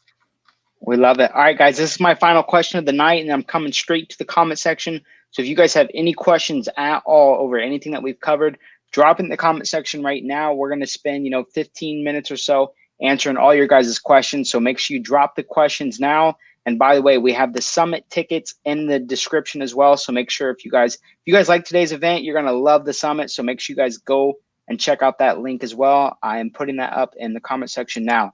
So final question for you, gentlemen. You guys have scaled. You guys have been in the business for a while. What would you say is kind of like, maybe one of the biggest lessons, or actually if you could go back and tell yourself to focus in better on one thing? Yeah, I like this question more. If you could tell yourself to focus in better on one thing, as you started to scale your portfolio, what would you tell yourself? Like, where should you place your attention and focus as you're starting to scale? Let's start off with Dan for this. One word: delegate. Delegate. That's it. I was doing everything. I was finding the deals. I was getting the money. I was the property manager. I was the GC. I was the runner. Yeah, I was doing everything. That's why I said I know about burnout. And that's why I'm not a hype guy for go, go, go, run, because your body will shut down on you. So delegate. I had to learn to delegate, right? If I am interested in running a real estate business, not a real estate hobby, right? So I want to be able to go on trips with my family and not be disturbed unnecessarily. I didn't leave my 9-to-5 job just to create more work for myself. It just doesn't make sense. So it was delegate. That's what I learned from when I lost all that money, just doing too much and not paying attention. So many things were falling through the cracks because I was doing everything, and so that would be my advice. Share the pie, guys. There's plenty of money. Hire somebody. It's okay. That's somebody else make some money. If you will be okay. No, thank you for sharing that. Let's go to Mahir. Mahir, where would you tell yourself to focus as you're starting to really pick things up and scale? Delegating is a good one, but I won't say that one because that was taken. I wish I brought back in private money sooner. So I only started doing private money again in the last year and a half or so, and I wish I kept with raising money. I was getting burnt out from raising money in the note business. So when there was lenders in the real estate business and they didn't have to raise all that capital, I was like, whatever, I'll just go slow and steady and I'll build it with my own capital. But I probably should have just kept using that capital I was able to raise in the note business, brought it over to the real estate business, would have been able to grow faster, build out a team faster and all that. But, hindsight's 2020. What are you going to do? Yeah, so for you, it's actually getting a private capital sooner, way sooner. Yeah. All right. Let's go to Michael. Michael, where would you tell yourself to focus as you're starting to scale?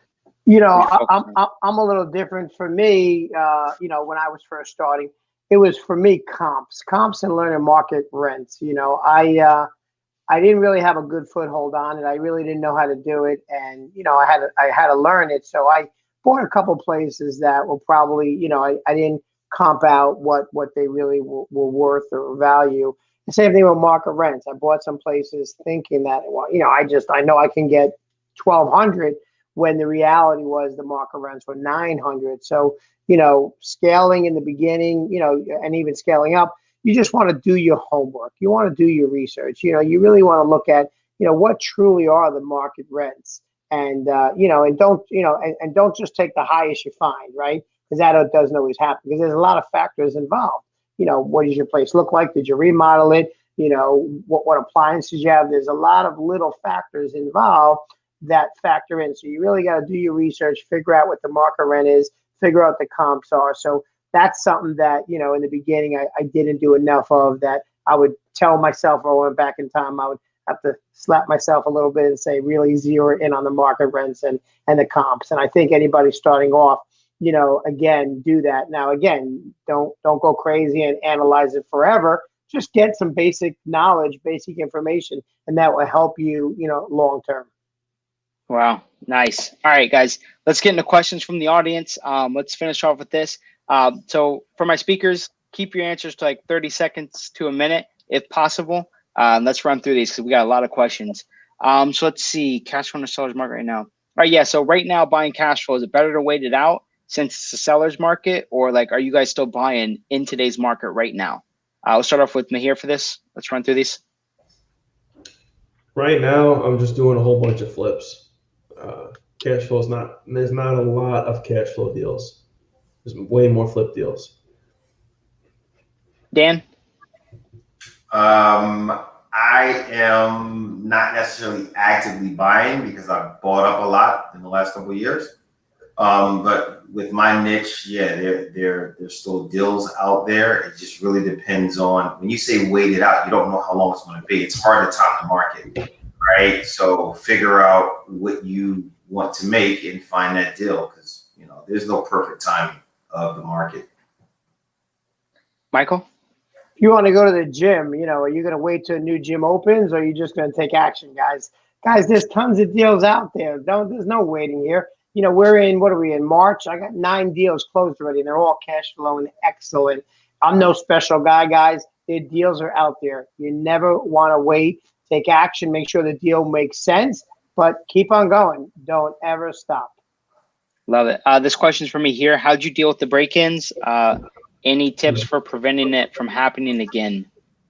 Yeah, so I learned the first thing you do is you secure all the basement windows, like really secure them, right? So the way they broke into that house, they just like jammed the bar like into the window enough that they broke the lock. So what I do on my projects now is the first thing I do is secure the basement windows, because most of the time the people who are breaking in are not trying to make a lot of noise, so they're not going to walk through the front door. Can you imagine like someone breaking in, like just coming right through the front door, making as much noise as possible? They won't do it. You remember at Lincoln Place how flimsy that front door was? They never went through there. They always went to the back. And the same thing at other houses. So I would secure the basement doors and I secure the back door. And in certain neighborhoods, I'll board up the front windows and side windows if they're easy for someone to climb into. And that kind of stopped all the problems after that. When I did that, I never really had any issues. All right. B. Hirschman says, are any of you guys afraid of rentals right now with the courts being closed? Who wants to take this? I mean, I'll take it. I mean, I do a ton of rentals. No, I mean, guys, listen, sometimes it's a business and you got to balance out running a business. I've had some people that stop paying, and there's other ways of getting around it. You could do what's called cash for keys, guys. Simply, you might make them a little cash offer to exit your place. Another strategy is, I know we can't do evictions, but you can do evictions. You just can't have a sheriff escort them out. So you could still file eviction paperwork. And then another one, if you want to get them in front of a judge, guys, do a small claims court, right? I mean, just do a small, claims court against them for X amount of their rent. That puts them in front of a judge immediately and kind of scares them. So yes, go ahead. And I'm not afraid, at least. I can't speak for my other 2 partners, but I'm not. Either one of you guys want to crack at it? Go ahead, Dan. Yeah, I would say number one, fear is not a great reason not to do anything, right? So I wouldn't use that as a rationale. You just have to be more careful now, right? So vet even more thoroughly. Stick to your guidelines. And you have to adapt. So I wasn't doing subsidized tenants. Now I am. So no, I mean, there's still great opportunity, right? It's like Michael said. I mean, this is a business. You also have to be a problem solver, and we talked about that earlier. So you have to just figure things out, but never allow fear to be what leaves you stuck, right? Because fear will always have you on the side of not doing anything and watching other people get wealthy while they solve problems and figure it out. Yeah. Mahir, what about you? You afraid of rentals with the courts closed? No. I mean, he's looking for them. He wants the rentals. Come on. I want the rentals. You just got to adapt, like they said. So, you can't do certain things that you used to be able to do, right? Like hit them with the late fee, and then no tenant wants to keep paying late fees. You can't do that. But what do? You mix it up with more phone calls. Hey, what's going on? Just want to keep me in the loop. More communication, the better. Blah blah blah, and that helps. they see that you're not just trying to, just get your rent.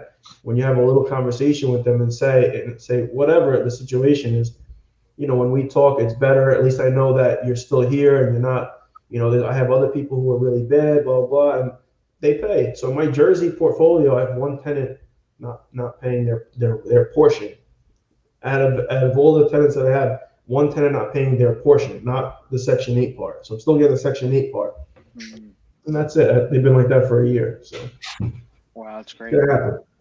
Yeah, awesome. Thanks for that feedback, guys. Lisa asked Dan, real quickly, how do you go about underwriting a single family that you might be able to convert into something else? Like, is there any a few measurements that you look for? They're like 30 seconds, by the way. Yeah, I see. So you know it's a 30-second question. All right. So number one, I look at the zoning and figure out if the zoning is advantageous. Philadelphia is one of the only places I know of that allows you to build multifamilies by right. So once I figured out, I'll say, okay, this zoning is the correct zoning for me to do multifamily. And then I figure out how many units can I put into that property, right? Once I know how many units I can legally put into that property, I can then figure out how much cash flow I could create, and then I could comp it out. If it's 2 to 4 unit, you can just use regular comps.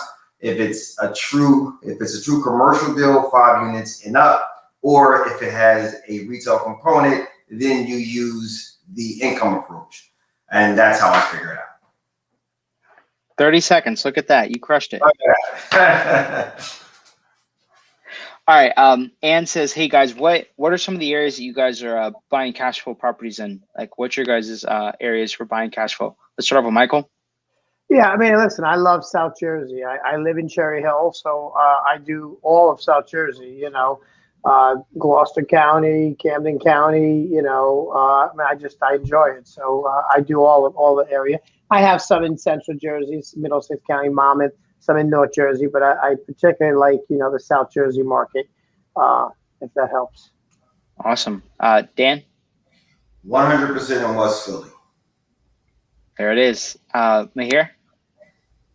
West Philly, Newark, Irvington. Any East Orange? No East Orange?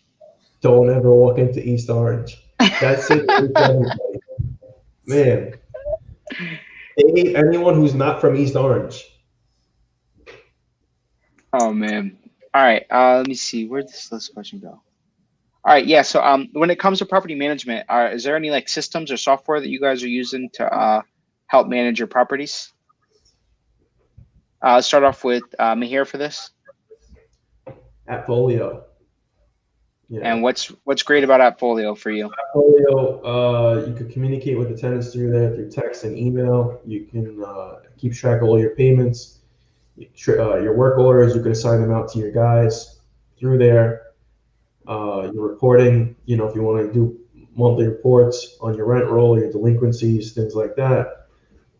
And then there's a website that could kind of is driven by Appfolio, where the tenants can go on there, pay their rent online, submit their work orders online, and so it kind of has everything all in one.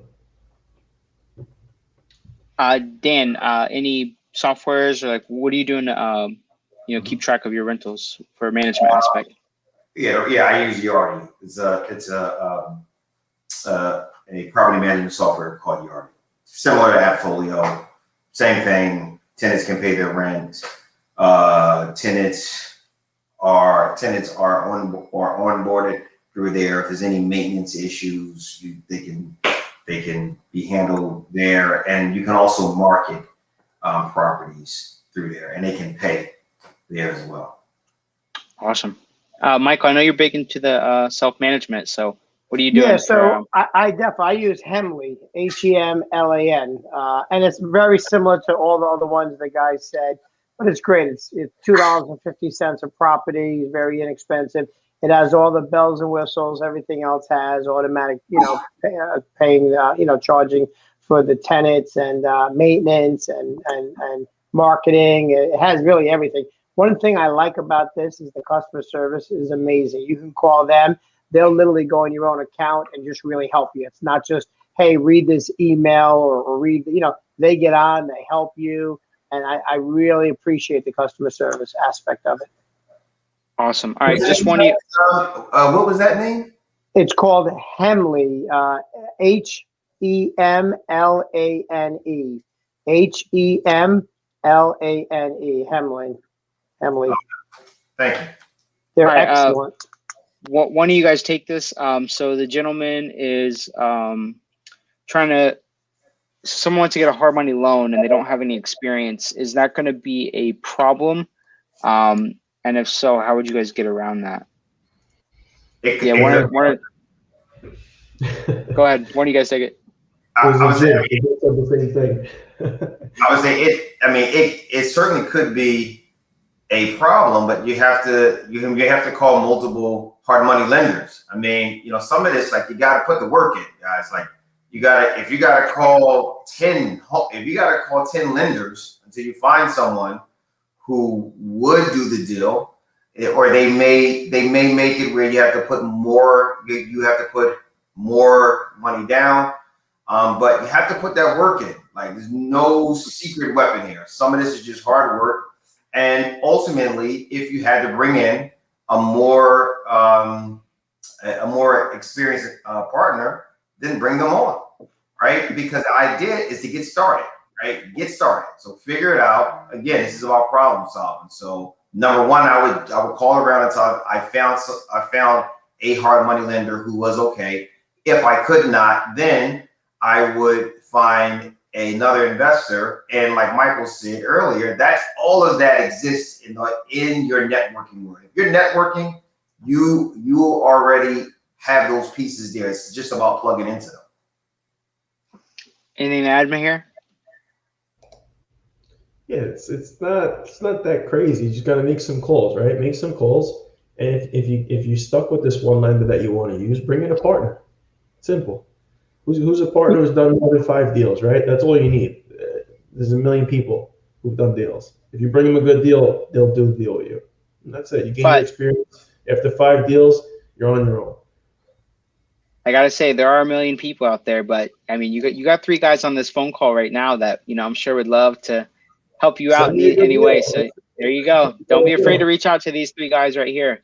All right. So Tim asked, how do you guys find hard money lenders? Give me like 1 or 2 ways that you guys find hard money lenders. Let's go through everybody. Let's start off with Michael for this. Yeah, guys, listen, you network. I mean, we keep on coming back to network. And if you network, you find some hard money lenders. Everybody write this down. Express Capital. You can research them. They do a great job. Alpha Lending is another one. They do a great job. Network, talk to other investors, see who they're using. Those are the 2 I use a lot. Alpha Funding and Express Capital, really good people, good guys. They're honest. They'll do the right job. But do some networking and get some references, and you'll find some good hard money lenders, guys. Love it. Mahir, you want to add anything? There's this cash flow event coming up, right? Yep. We'll have lenders there. We'll have local lenders there. Yep. There you go. What are these 6, 7, 8 lenders? I'm sure. I don't know. There'll be a ton of lenders there. That's a start. You could start right there. Simple. Dan, anything you want to add? Are we good? I will add. They gave like where you find them. Once you find them, though, build a relationship. Build a relationship.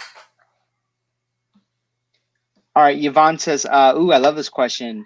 So, gentlemen, you buying out of state or in your own backyard? What's your response? Let's start off with Dan for this. In my backyard, there's still plenty of diamonds left in Philly. So I'm just going deeper into what I know how to do now. So right now I'm staying local. And then Mahir, Staten Island, but I hear you, Newark, Philadelphia. What's your response to this, Mahir? I can't invest in Staten Island. That's for sure. I wish I could invest in my backyard, but there's nothing here. I don't know. I go where the opportunity is, where the numbers make sense, and where I can build a team. Look what we're doing now, right? Like 10 years ago, this wasn't even a technology. Like we couldn't even get together like this.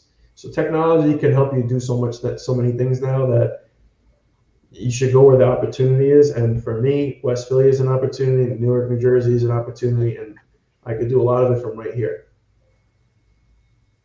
Michael, in your You own, know, yeah, listen, I mean, I live in Cherry Hill. I like doing it in my own backyard, but I do have places in North Jersey. So, I mean, I have a lot of them.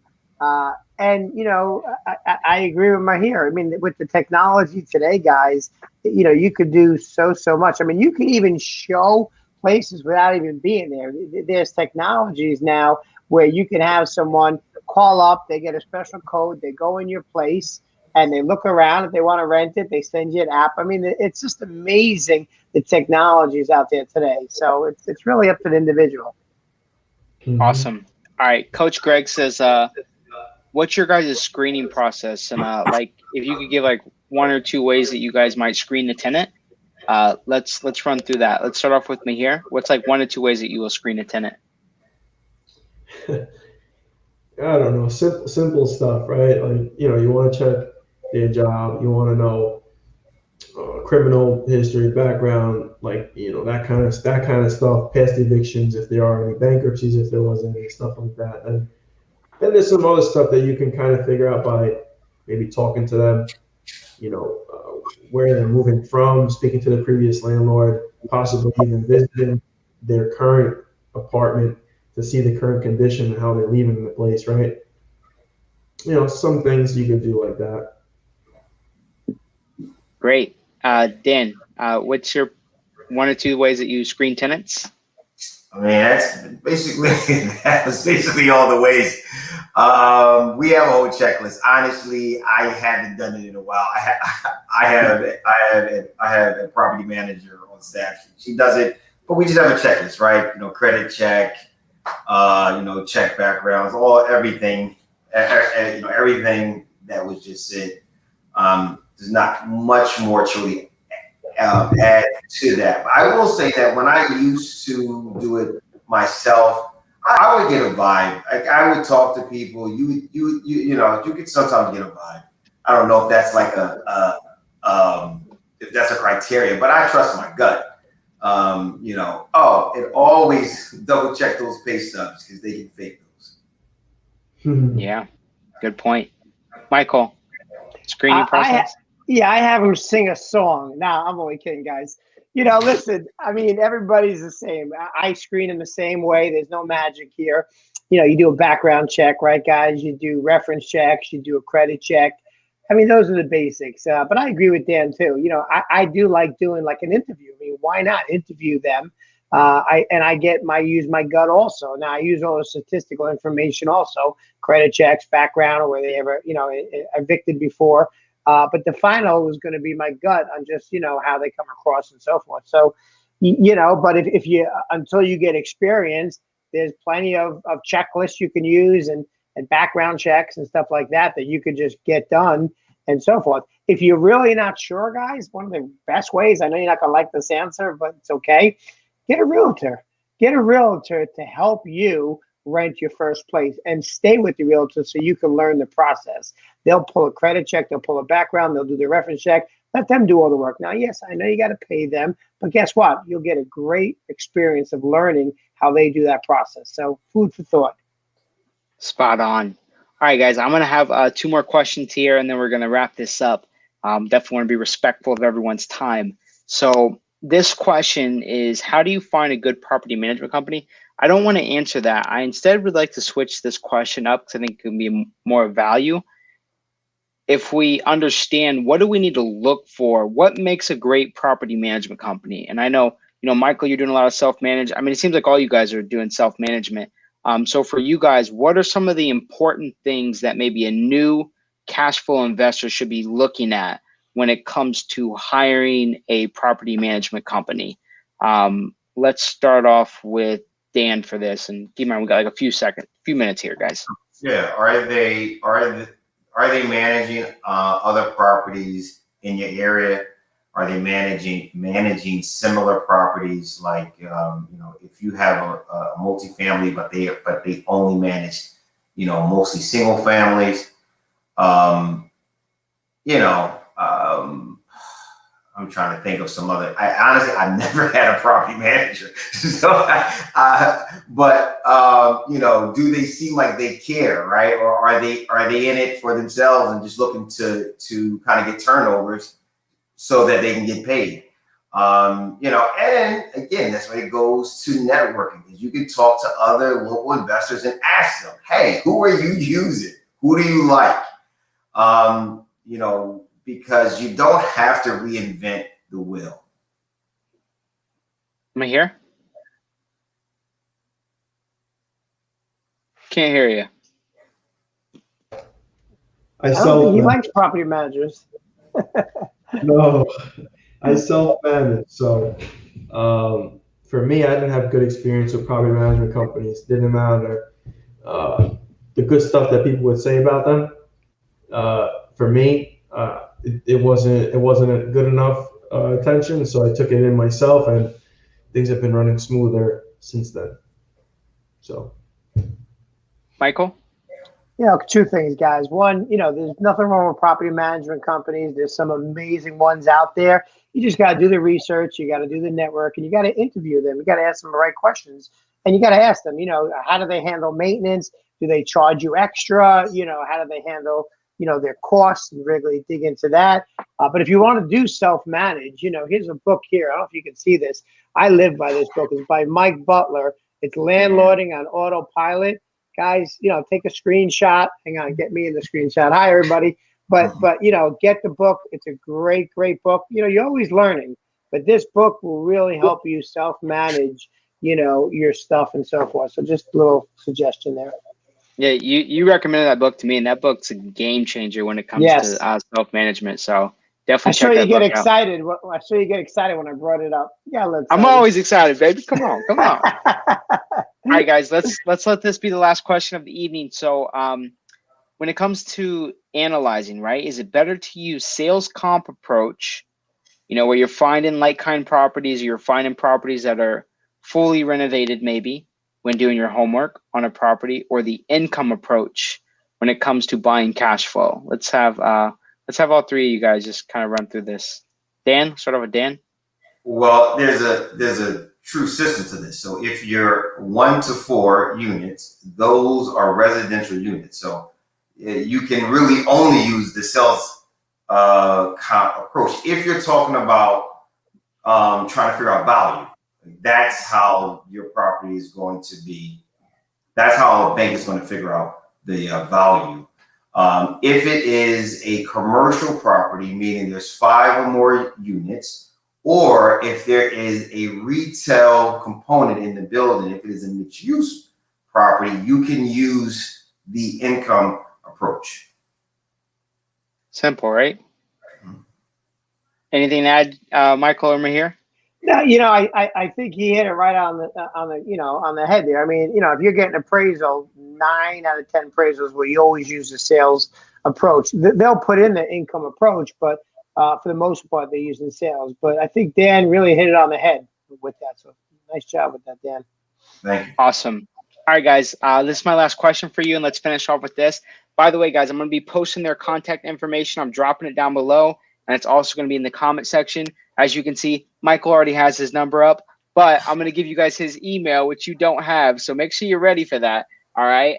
So my final question for you, gentlemen, to finish off the night is, what's next for you in the year to come? What do you focus on this year? What do you see as a big opportunity? Whatever you feel called to share over that. We'll start off with my man, Mahir Allan. His email's right here. You can add him on Facebook at Matt Allan, and I'm dropping it in the comment section for you as well. Go ahead, Mahir. I wasn't paying attention. All right, we're gonna come back to Mahir. We're gonna come back to. No, I'm just kidding. Mahir, what is next for you in the year to come? You know, what do you see as a big opportunity? What do you kind of focus on right now? Share the good energy with this. Come on. Yeah. So this board over here, over my shoulder, is like all the stuff that I want to get done. Basically, what I'm trying to do, and I'm in the process of doing, is closing out a bunch of projects, and going forward, I'm going to be partnering up with like a contractor to manage those 1 to 4 units so that I don't have to pay attention to it anymore in the New Jersey market, and then we'll do the same thing in the Philly market. And then I want to put more of my focus towards raising capital towards apartment complexes, 5,200 units. They're not big raises, $1 to $2 million to get these deals under contract, get the financing going, all that. But I want to get my feet wet doing that stuff. So that's really the focus, closing out some of these old projects and looking at that going forward.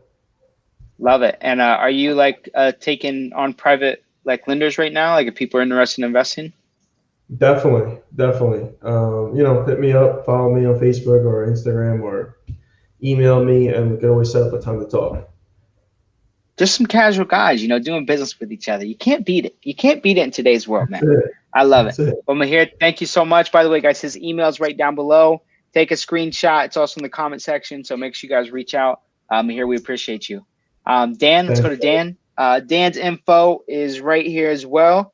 Dan, the Real Estate Man on Facebook, and his website is down below. So, Dan, what are you looking forward to for this year?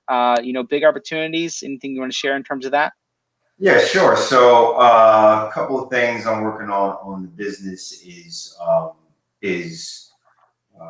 raising capital, but raising internal capital. I have some of my portfolio that I've owned for a long time, and there's some opportunity to sell high. So I'm selling those. Really focusing on the structure of the company. Like I said, I am dedicated to having like a real estate business. Right, so bringing on some more people, some more staff, and focusing on larger developments. So I have a 44 unit ground up in the pipeline. A couple of other ones, a 22 unit project. It's not all one building, but they are all contiguous properties. And basically just making my process much more efficient. Like how can I do what I'm doing right now better, and how can I monetize what I'm doing better? And so that's what I'm focusing on. I love it. Make sure you guys stay in touch with Dan's journey. By the way, he's known as the pull-up king, but I don't think we've had our competition yet. I'm just gonna put that out there. We'll let it resonate. I gotta say, Dan does do a lot of pull-ups, so I'm gonna give him his respect for sure. Make sure you guys touch base with Dan. My money's on Dan. Your money's on Dan. My money's on Dan too. Trust me. All right, Dan, we appreciate you. Make sure you guys connect with him. And last but not least, we have my man, Michael Lerman. Michael, tell us about it. Right, no problem at all. Listen, thanks for everybody too. Thanks for being on here. It's been amazing. I'm kind of splitting my time up. Half of my goal for this year is I want to work with some newbies. I want to work with some people. I want to coach them, mentor them. Here's the great news, guys. It's free. I don't charge. I do have something that I work with everybody, start generating a little extra money, generating some real estate. But again, I don't charge. So give me a call or give me an email. I'll certainly work with you guys. The second part of that is we created a Lerman fund, and essentially we're raising capital. We're giving equity, and we're giving a nice percentage back each month for raising that. So we're excited about that. And we have a couple of big projects, 50 to 100 unit buildings that we're in negotiations right now. So those are kind of the three things that we're doing. But my passion is working with new people and working with them. And like I said, I'll speak to anybody for free. So feel free to give me a call, an email, and I'd love to work with everybody. And I want to thank you for letting me on tonight, and thank my other two partners there. Certainly a pleasure being with everybody tonight. Thanks, everybody. It's been a real party. I've had a lot of fun, taken a lot of notes, learned a lot of information. This is the cash flow event. We're excited to bring it to you guys. By the way, if you guys aren't coming to our March 20th event, you're going to be missing out. So make sure you get the tickets for that. Gentlemen, thank you so much for your time. It's been an honor. I speak on behalf of the community. We're grateful for you. Thank you for pouring into us today. And for my attendees, let's go out there and take some action. Let's get some deals. Let's make some partnerships happen. Let's do the business. We love you guys, and we will see you real soon. Hope you guys all have a great night. Peace. Peace. Everyone's Peace. saying thanks. Great information. Appreciate you. Awesome. Tim says this was great. We appreciate you, Tim. Yvonne's in the building still. Thank you, guys. Great. Alex, thank you, guys. We appreciate you, Alex. Thanks for being on here. Oh, man, so much energy. So much energy. All right, I'm going to end this live call. Michael, we'll see you later, man. Peace, peace. It was a pleasure. Bye-bye now.